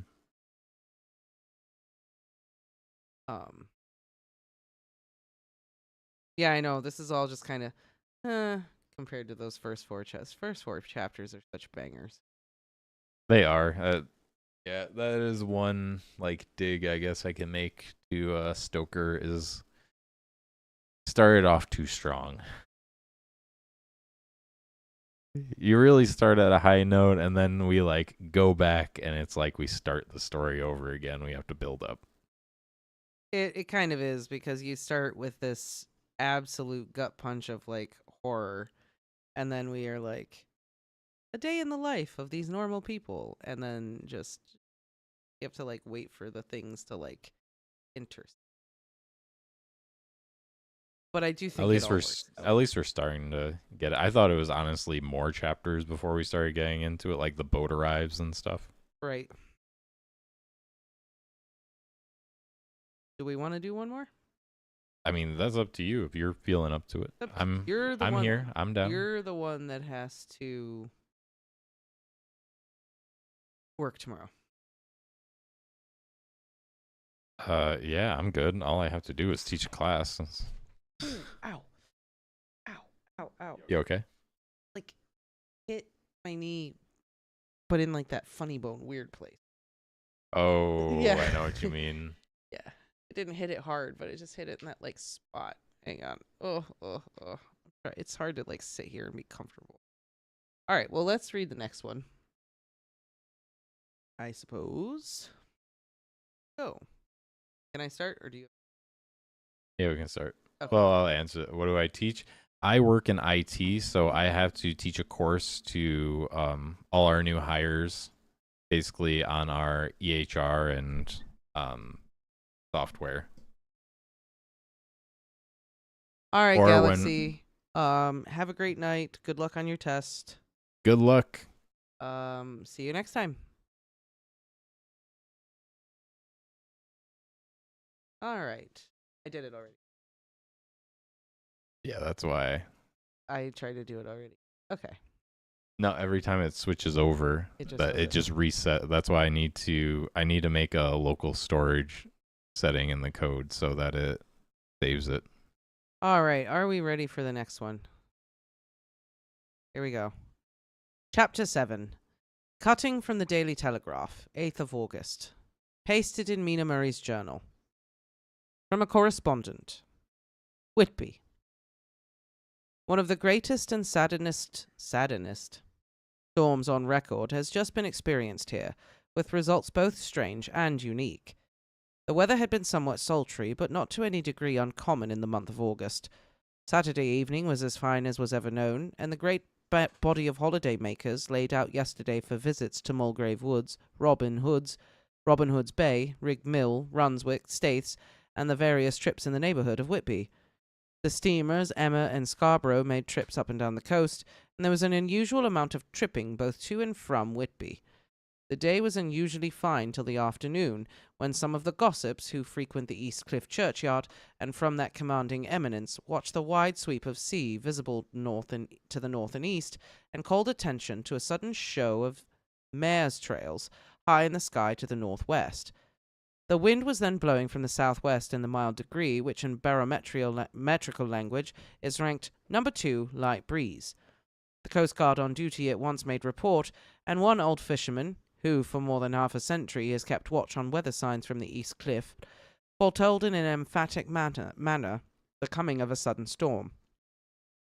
The approach of sunset was so very beautiful, so grand in its masses of splendidly coloured clouds, that there was quite an assemblage on the walk along the cliff in the old churchyard to enjoy the beauty. Before the sun dipped below the black mass of Kettleness, standing boldly athwart the western sky, its downward way was marked by myriad clouds of every sunset colour, flame, purple, pink, green, violet, and all the tints of gold, with here and there masses not large, but of seemingly absolute blackness, in all sorts of shapes, as well as outlined as colossal silhouettes. The experience was not lost on the painters, and doubtless some of the sketches of the Prelude to the Great Storm will grace the R.A. and R.I. walls in May next. More than one captain made up his mind then and there that his cobble, or his mule, as they term the different classes of boats, would remain in the harbour till the storm passed. The wind fell away entirely during the evening, and at midnight there was a dead calm, a sultry heat, and that prevailing intensity which, on the approach of thunder, affects persons of a sensitive nature. There were but few lights in sight at sea, for even the coasting steamers, which usually hug the shore so closely, kept well to seaward, and but few fishing boats were in sight. The only sail noticeable was a foreign schooner, with all sails set, which was seemingly going westwards. The foolhardiness or ignorance of her officers was a prolific theme for comment while she remained in sight, and efforts were made to signal her to reduce sail in face of her danger. Before the night shut down, she was seen with sails idly flapping as she gently rolled in the undulating swell of the sea, as idle as a painted ship upon a painted ocean. Shortly before 10 o'clock, the stillness of the air grew quite oppressive, and the silence was so marked that the bleating of a sheep inland or the barking of a dog in the town was distinctly heard, and the band on the pier, with its lively French air, was like a discord in the great harmony of nature's silence. A little after midnight came a strange sound from over the sea, and high overhead the air began to carry a strange, faint, hollow booming. Then, without warning, the tempest broke. With a rapidity which, at the time, seemed incredible, and even afterwards is impossible to realize, the whole aspect of nature at once became convulsed. The waves rose in growing fury, each overtopping its fellow. In a very few minutes, the lately glassy sea was like a roaring and devouring monster. White-crested waves beat madly on the level sands and rushed up the shelving cliffs. Others broke over the piers, and with their spume swept the lanthorns of the lighthouses which rise from the end of either pier of Whitby Harbour. The wind roared like thunder and blew with such force that it was with difficulty that even strong men kept their feet, or clung with grim grasp to the iron stanchions. It was found necessary to clear the entire piers from the mass of onlookers, or else the fatalities of the night would have been increased manifold. To add to the difficulties and danger of the time, masses of sea fog came drifting inland, white wet clouds which swept by in ghostly fashion, so dank and damp and cold that it needed but little effort of imagination to think that the spirits of those lost at sea were touching their living brethren with the clammy hands of death, and many a one shuddered as the wreaths of sea mist swept by. At times the mist cleared, and the sea for some distance could be seen in the glare of the lightning, which now came thick and fast, followed by such sudden peals of thunder that the whole sky overhead seemed trembling under the shock of the footsteps of the storm. Some of the scenes thus revealed were of immeasurable grandeur and of absorbing interest. The sea, running mountains high, threw skywards with each wave mighty masses of white foam, which the tempest seemed to snatch at and whirl away into space. Here and there a fishing boat, with a rag of sail, running madly for shelter before the blast, now and again the white wings of a storm-tossed sea-bird.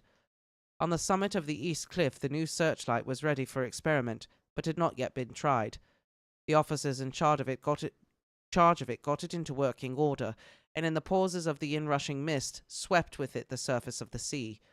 Once or twice its service was most effective, as when a fishing boat with gunwale under water rushed into the harbour, able, by the guidance of the sheltering light, to avoid the danger of dashing against the piers. As each boat achieved the safety of the port, there was a shout of joy from the mass of people on shore, a shout which for a moment seemed to cleave the gale, and then was swept away in its rush. Before long the searchlight discovered some distance away a schooner with all sails set, apparently the same vessel which had been noticed earlier in the evening. The wind had by this time backed to the east, and there was a shudder amongst the watchers on the cliff as they realized the terrible danger in which she was now. Between her and the port lay the great flat reef on which so many good ships have from time to time suffered, and with the wind blowing from its present quarter, it would be quite impossible that she should fetch the entrance of the harbour. It was now nearly the hour of high tide, but the waves were so great that in their troughs the shallows of the shore were almost visible, and the schooner, with all sails set, was rushing with such speed that, in the words of one old salt, she must fetch up somewhere, if it was only in hell. Then came another rush of sea fog, greater than any hitherto, a mass of dank mist, which seemed to close on all things like a grey pall, and left available to men only the organ of hearing, for the roar of the tempest, and the crash of the thunder, and the booming of the mighty billows came through the damp oblivion even louder than before. The rays of the searchlight were kept fixed on the harbour mouth across the east pier, where the shock was expected, and men waited breathless. The wind suddenly shifted to the northeast, and the remnant of the sea fog melted in the blast. And then, mirabile dictu, between the ports, leaping from wave to wave as it rushed at headlong speed, swept the strange schooner before the blast, with all sail set, and gained safely the harbour. The searchlight followed her, and a shudder ran through all who saw her. Her lash to the helm was a corpse, with drooping head, which swung horribly to and fro at each motion of the ship. No other form could be seen on deck at all. A great awe came as they realized that the ship, as if by a miracle, had found the harbour unsteered, save by the hand of a dead man. However, all took place more quickly than it takes to write these words. The schooner paused not, but rushing across the harbour, pitched herself on the accumulation of sand and gravel washed by many tides and many storms into the southeast corner of the pier jutting under the east cliff, known locally as Tate Hill Pier. There was, of course, a considerable concussion as the vessel drove up on the sand heap. Every spar, rope, and stay was strained, and some of the top hammer came crashing down.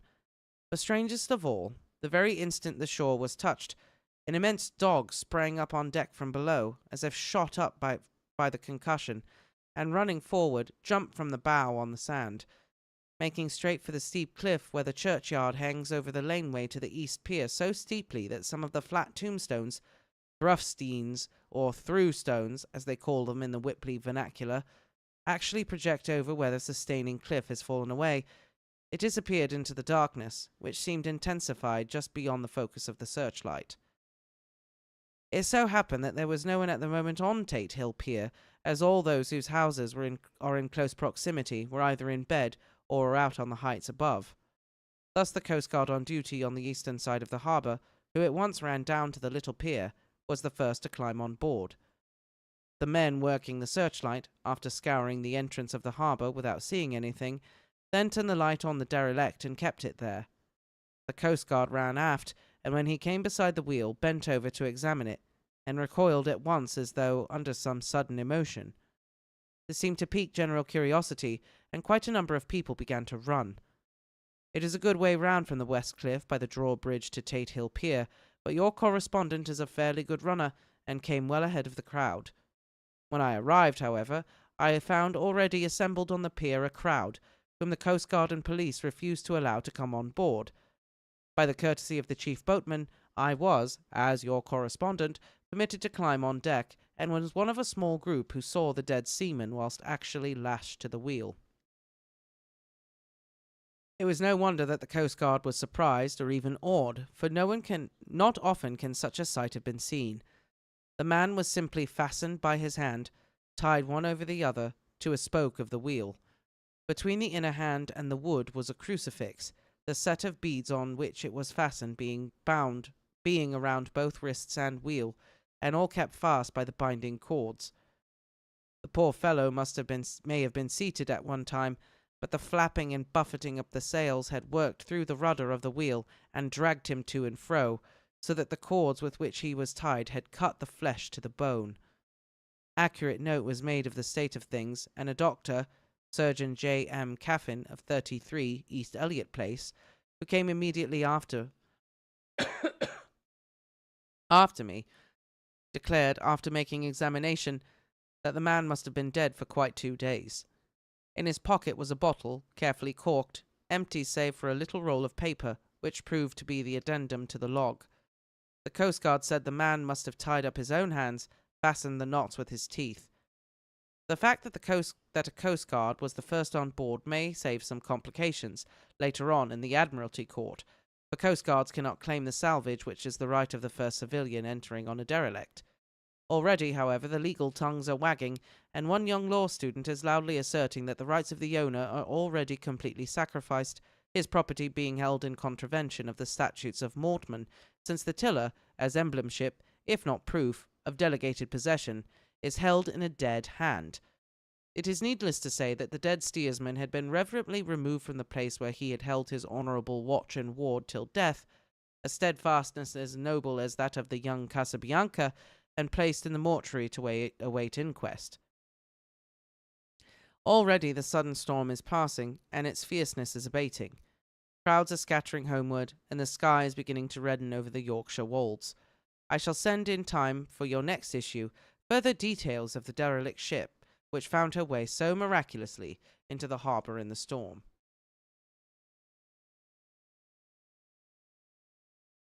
Whitby, 9th of August. The sequel to the strange arrival of the derelict in the storm last night is almost more startling than the thing itself. It turns out that the schooner is a Russian from Varna and is called the Demeter. She is almost entirely in ballast of silver sand, with only a small amount of cargo, a number of great wooden boxes filled with mould. This cargo was consigned to a Whitby solicitor, Mr. S. F. Billington of 7, the Crescent, who this morning went aboard and formally took possession of the goods consigned to him.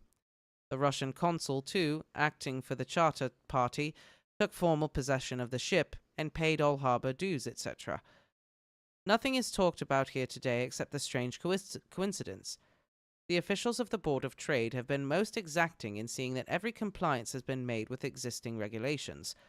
As the matter is to be a 9 days' wonder, they had evidently determined that there shall be no cause of after complaint. A good deal of interest was abroad concerning the dog which had landed when the ship struck, and more than a few of the members of the SPCA, which is very strong in Whitby, have tried to befriend the animal. To the general disappointment, however, it was not to be found. It seemed to have disappeared entirely from the town. It may be that it was frightened and made its way on to the moors, where it is still hiding in terror. There are some who look with dread on such a possibility, lest later on it should in itself become a danger, for it is evidently a fierce brute. Early this morning, a large dog, a half-bred mastiff belonging to a coal merchant close to Tate Hill Pier, was found dead in the roadway opposite to its master's yard. It had been fighting and manifestly had had a savage opponent, for its throat was torn away and its belly was slit open as if with a savage claw.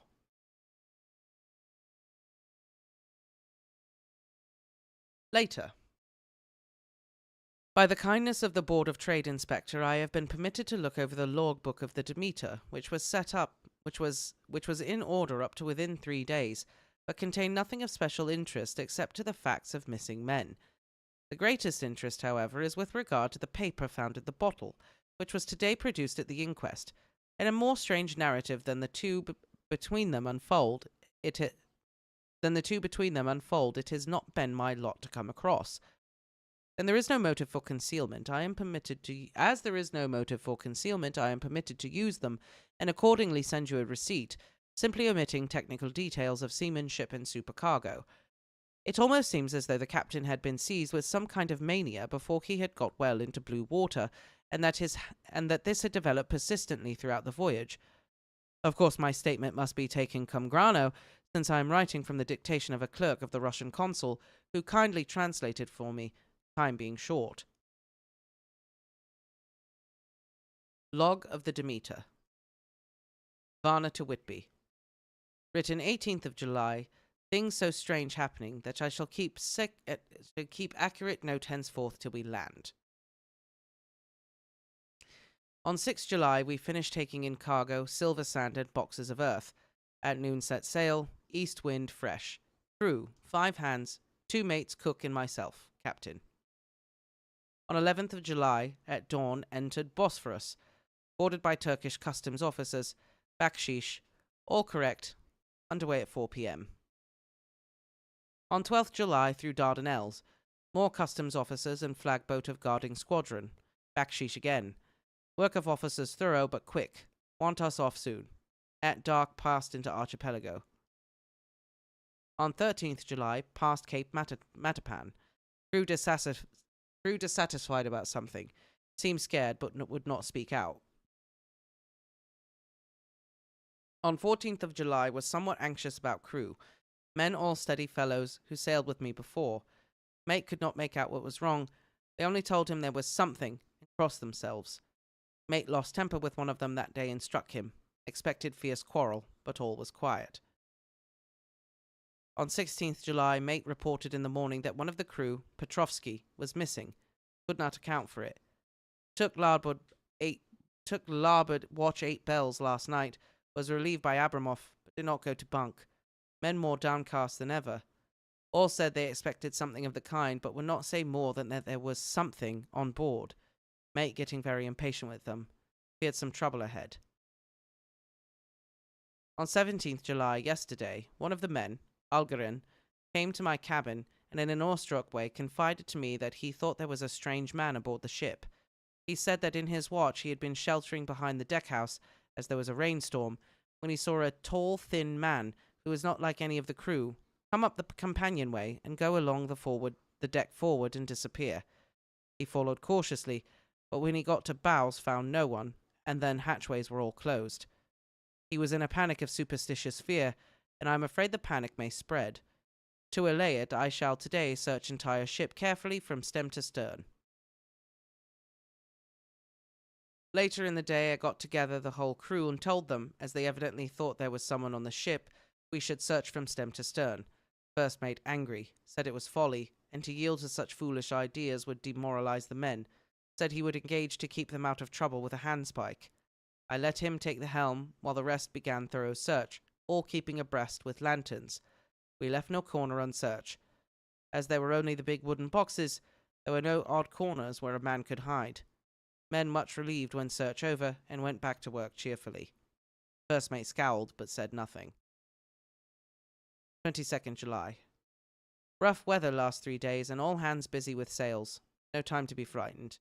Men seem to have forgotten their dread. Mate cheerful again, and all on good terms. Praised men for work in bad weather.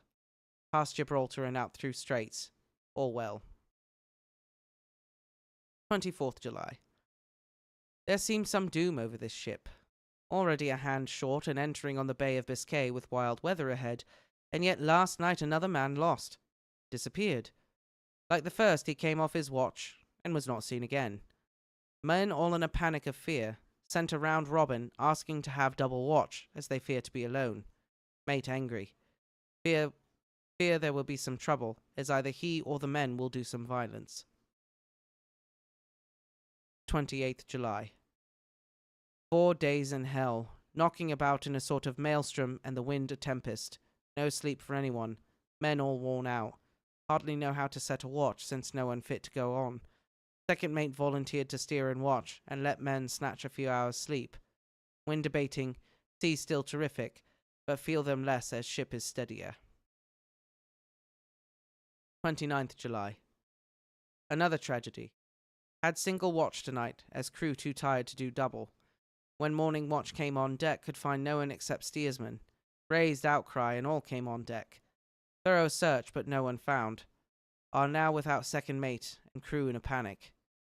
Mate and I agreed to go armed henceforth and wait for any sign or cause. 30th of July. Last night. Rejoiced we are nearing England. Weather fine, all sails set. Retired, worn out. Slept soundly. Awakened by mate telling me that both men of watch and steersman missing. Only self and mate and 2 hands left to work ship. 1st of August. 2 days of fog and not a sail sighted. Had hoped when in the English Channel to be able to signal for help to get in somewhere. Not having power to work sails, have to run before wind.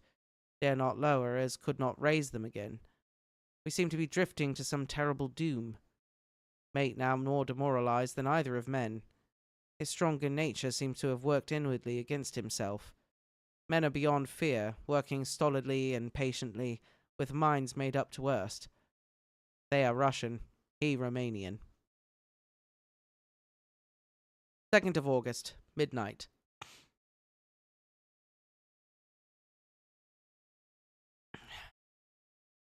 Woke up from few nights' sleep by hearing a cry, seemingly outside my port. Could see nothing in the fog. Rushed on deck and ran against mate. Tells me heard cry and ran, but no sign of man on watch. 1 more gone. Lord help us. Mate says we must be past Straits of Dover, and in a moment of fog lifting he saw North Foreland, just as he heard the man cry out. If so, we are now off in the North Sea, and only God can guide us in the fog, which seems to move with us. God seems to have deserted us.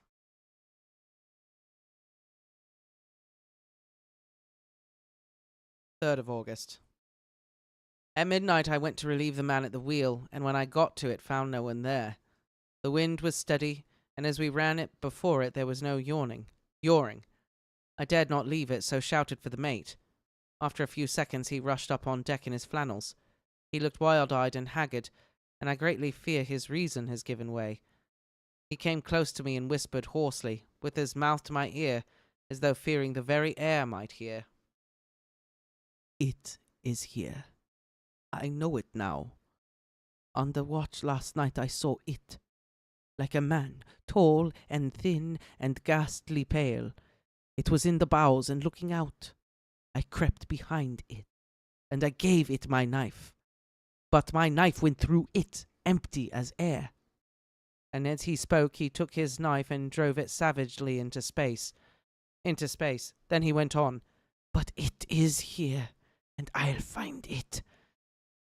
It is in the hold, perhaps in one of those boxes.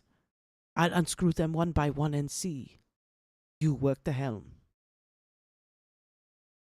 And with a warning look and his finger on his lip, he went below. There was springing up a choppy wind, and I could not leave the helm. I saw him come out on deck again with a tool chest and a lantern, and go down the forward hatchway. He is mad, stark, raving mad, and it's no use my trying to stop him. He can't hurt those big boxes. They are invoiced as clay, and to pull them about is as harmless a thing as he can do. So here I stay and mind the helm, and write these notes. I can only trust in God and wait till the fog clears. Then, if I can't steer to any harbour with the wind, that is, I shall cut down sails and lie by, and signal for help. It is nearly all over now.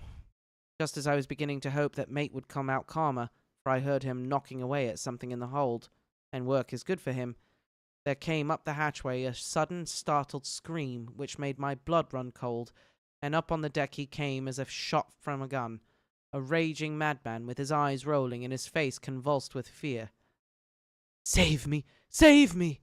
he cried, and then looked round on the blanket of fog. His horror turned to despair, and in a steady voice he said, "You better come to, Captain, before it is too late. He is here. I know the secret now. The sea will save me from him, and it is all that is left." Before I could say a word or move forward to seize him, he sprang on the bulwark and deliberately threw himself into the sea. I suppose I know the secret too now. It was this madman who had got rid of the men one by one, and now he has followed them himself. God help me. How am I to account for all these horrors when I get to port? When I get to port? Will that ever be? 4th of August. Still fog, which the sunrise cannot pierce. I know there is sunrise because I'm a sailor. Why else I know not. I dared not go below. I dared not leave the helm. So here all night I have stayed, and in the dimness of the night I saw it. Him. God forgive me, but the mate was right to jump overboard. It was better to die like a man, to die like a sailor in blue water. No man can object. But I am captain, and I must not leave my ship. But I shall baffle this fiend or monster, for I shall tie my hands to the wheel when my strength begins to fail, and along with them I shall tie that which it dare not touch. And then, come good wind or foul, I shall save my soul, and my honour as a captain. I'm growing weaker, and the night is coming on. If he can look me in the face again, I may not have time to act. If we are wrecked, perhaps this bottle may be found, and those who find it may understand. If not, well, then all men shall know that I have been true to my trust. God and the Blessed Virgin and the saints help a poor ignorant soul trying to do his duty. Of course, the verdict was an open one. There is no evidence to adduce, and whether or not the man himself committed the murders, there is now none to say. The folk here hold almost universally that the captain is simply a hero, and he is to be given a public funeral. Already it is arranged that his body is to be taken with a train of boats up the Esk for a piece, and then brought back to Tate Hill Pier and up the Abbey steps, for he is to be buried in the churchyard on the cliff. The owners of more than 100 boats have already given their names as wishing to follow him to the grave. No trace has ever been found of the great dog, at which there is much mourning, for, with public opinion in its present state, he would, I believe, be adopted by the town. Tomorrow we'll see the funeral, and so will end this one more mystery of the sea. Mina Murray's Journal. 8th of August. Lucy was very restless all night, and I too could not sleep. The storm was fearful, and it boomed loudly among the chimney pots. It made me shudder. When a sharp puff came, it seemed like a distant gun. Strangely enough, Lucy did not wake, but she got up twice and dressed herself. Fortunately, each time I awoke in time and managed to undress her without waking her, and got her back to bed. It is a very strange thing, this sleepwalking, for as soon as her will is thwarted in any physical way, her intention, if there be any, disappears, and she yields herself almost exactly to the routine of her life. Early in the morning we both got up and went down to the harbour to see if anything had happened in the night. There were very few people about, and though the sun was bright and the air clear and fresh, the big, grim-looking waves, that seemed dark themselves because the foam that topped them was like snow, forced themselves in through the narrow mouth of the harbour, like a bullying man going through a crowd. Somehow I felt glad that Jonathan was not on the sea last night, but on land. But oh, is he on land or sea? Where is he, and how? Getting fearfully anxious about him. If only I knew what to do. To do anything.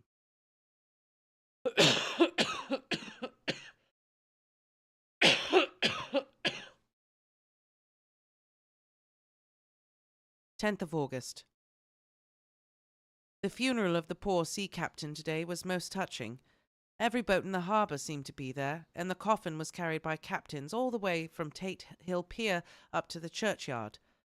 Lucy came with me, and we went early to our old seat, whilst the cortege of boats went up the river to the viaduct and came down again. We had a lovely view, and saw the procession nearly all the way. The poor fellow was laid to rest quite near our seat, so that we stood on it when the time came and saw everything. Poor Lucy seemed much upset. She was restless and uneasy all the time, and I cannot but think her dreaming at night is telling on her. She is quite odd in one thing. She will not admit to me that there is any cause for restlessness, or if there be, she does not understand it herself. There is an additional cause, in that poor old Mr. Swales was found dead this morning on our seat, his neck being broken. He had, evidently, as the doctor said, fallen back in the seat in some sort of fright, for there was a look of fear and horror on his face that the men said made them shudder. Poor dear old man. Perhaps he had seen death with his dying eyes. Lucy is so sweet and sensitive that she feels influences more acutely than other people do. Just now she was quite upset by a little thing which I did not much heed, though I am myself very fond of animals. One of the men who came up here often to look for the boats was followed by his dog. The dog is always with him. They are both quiet persons, and I never saw the man angry, nor heard the dog bark. During the service the dog would not come to its master, who was on the seat with us, but kept a few yards off, barking and howling. Its master spoke to it gently, and then harshly, and then angrily, but it would neither come nor cease to make a noise. It was in a sort of fury, with its eyes savage and all its hairs bristling out like a cat's tail when puss is on the warpath. Finally the man too got angry and jumped down and kicked the dog, and then took it by the scruff of the neck, and half dragged and half threw it on the tombstone on which the seat is fixed. The moment it touched the stone, the poor thing became quiet and fell all into a tremble. It did not try to get away, but crouched down, quivering and cowering, and was in such a pitiable state of terror that I tried, though without effect, to comfort it. Lucy was full of pity too, but she did not attempt to touch the dog, but looked at it in an agonized sort of way. I greatly fear that she is of too supersensitive a nature to go through the world without trouble. She will be dreaming of this tonight, I am sure. The whole agglomeration of things, the ship steered into port by a dead man, his attitude tied to the wheel with a crucifix and beads, the touching funeral, the dog, now furious and now in terror, will all afford material for her dreams. I think it will be best for her to go to bed tired out physically, so I shall take her for a long walk by the cliffs to Robin Hood's Bay and back. She ought not to have much inclination for sleepwalking then.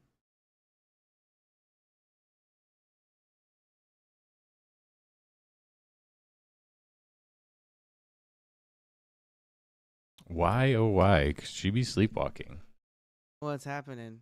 Also, before we get into that, I hope that dude who kicked the dog is the first one who gets sucked by the drac.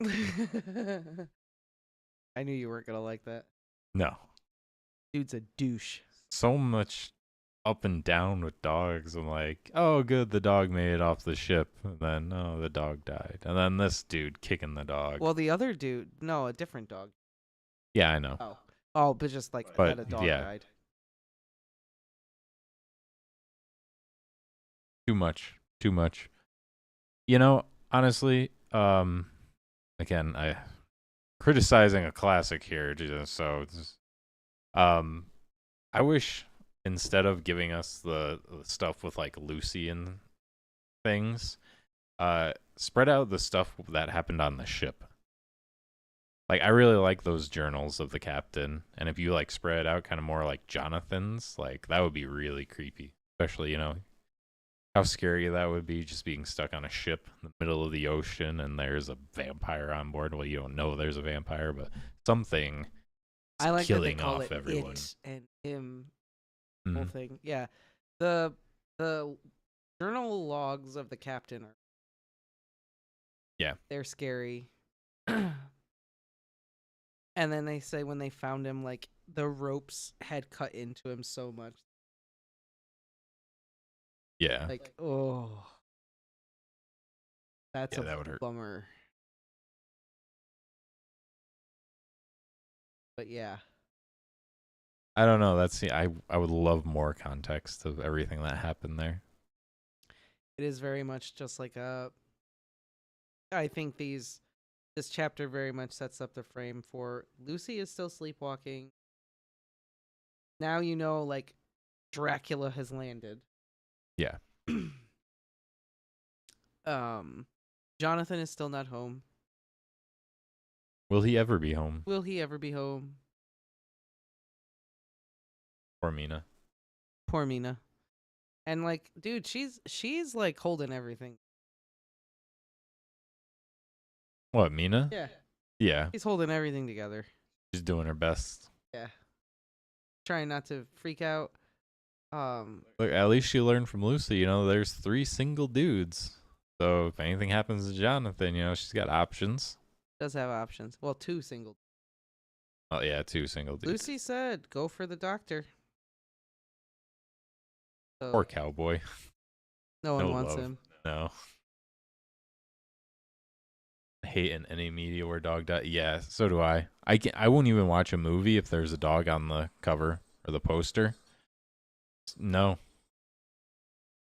Because I know that at some point they're either going to make me think that that dog is dead and then it'll come back, but I still have to go through that whole trauma, or something is actually going to happen to the dog. I still have not watched like the first, what was it, like 20 minutes of John Wick. I just skipped over it. I heard what a good movie it was, so I just skipped like 20 minutes in. Never seen it. Oh, they're great action movies. But the whole premise is that this dude kills his dog and then he, you know, goes on a rampage. Yeah. So I just skipped the Part where he kills part, the yeah. dog. Like, I know what happens. I don't need to see what the dog looks. I don't need to know anything like that. Yeah, I can't handle animal deaths in movies. No. I can't do it either. Old Yeller, never saw it. Homeward Bound. Oh, God, Homeward Bound. I remember, yeah, that was, I think, the one movie that traumatized me to the point where I will not watch a movie with, like, a dog on the cover anymore. Ever see my dog Skip? No. Marley and Me. No. Well, we all know what happens in Marley and Me. No point in watching that one. Yeah. When we were watching House of the Dragon, I remember season 2, there was a whole host of people that were just, that dude was so mean to that dog. Oh yeah, he got what he deserved. And I everyone didn't was feel like, bad. no, don't let the dog die. If the dog dies, I'm not watching this show anymore. It was almost worse because the dog like followed him still. I know. Really bad. Um, Reminded me. Oh no, you know what? The worst dog scene ever. I know we're getting way off topic of Dracula. The worst dog scene ever is that one episode of Futurama. I've only seen that episode once, and I'll my never watch God. it again. Yeah, that is devastating. That was the most heartbreaking dog scene I've ever seen. That was devastating. I've watched like every Futurama episode at least like maybe 5 times. Not watching that one. I'll never watch that one again. Fair enough. I saw it. I know how it goes. Made me feel the feels. I don't need to feel those feels. Don't need to watch it again. Nope. But I mean, I also feel that way like about the dragons and horses, other animals.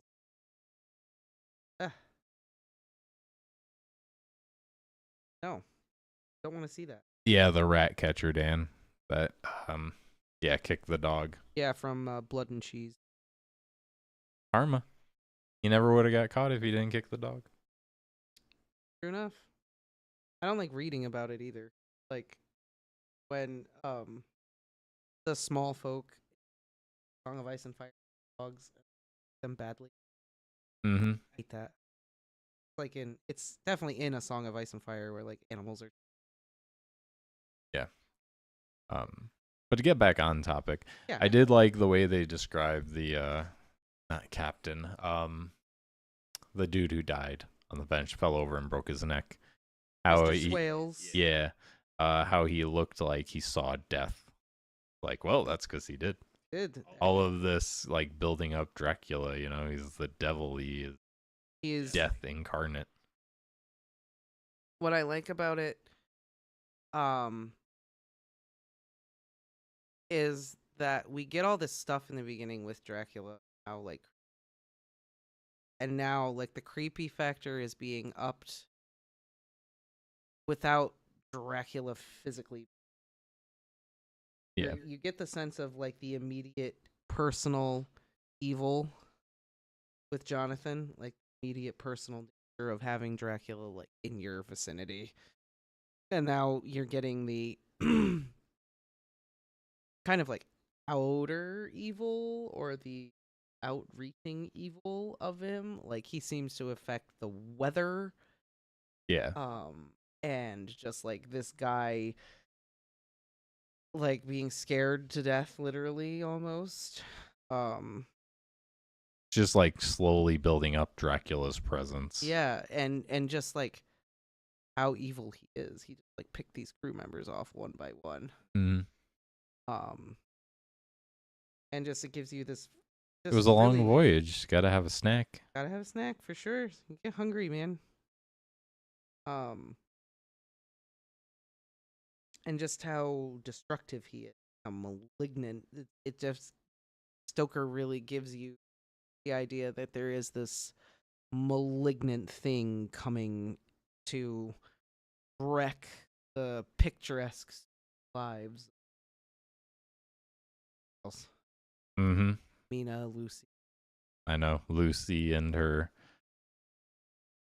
royalty Her husband. picturesque life. Mm-hmm. And now she's acting weird now that Dracula's here, sleepwalking and stuff. Yeah. Think tiring her out's gonna help? Oh. We'll see. Maybe it's just coincidence. Maybe it is just No connection whatsoever. Yeah. Director's cut of Alien, the ox dies instead of the dog. I don't think I've seen Alien 3. But now I know if I do see it, I will be watching the director's cut.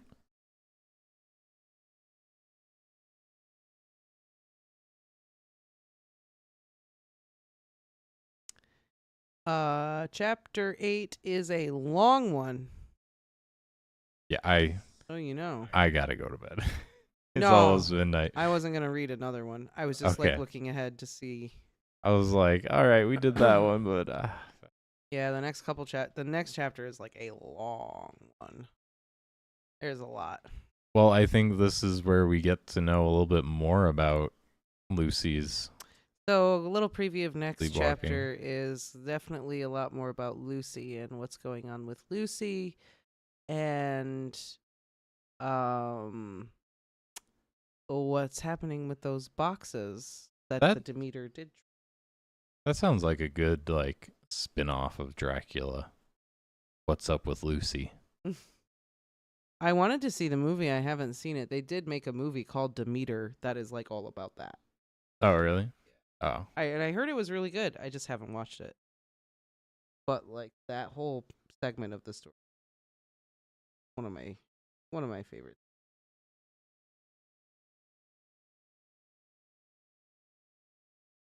What the The ship. talking about the ship and everything? Yeah, That's what I mean. Like I would have traded the whole thing with Lucy and for more Mina ship. before, yeah. There are Give us 20. some good spooky detail. That would have been a good transition. You know, it still would have had that same suspense and hype as Jonathan. So there are 27 chapters in Dracula total, and we have just read 8.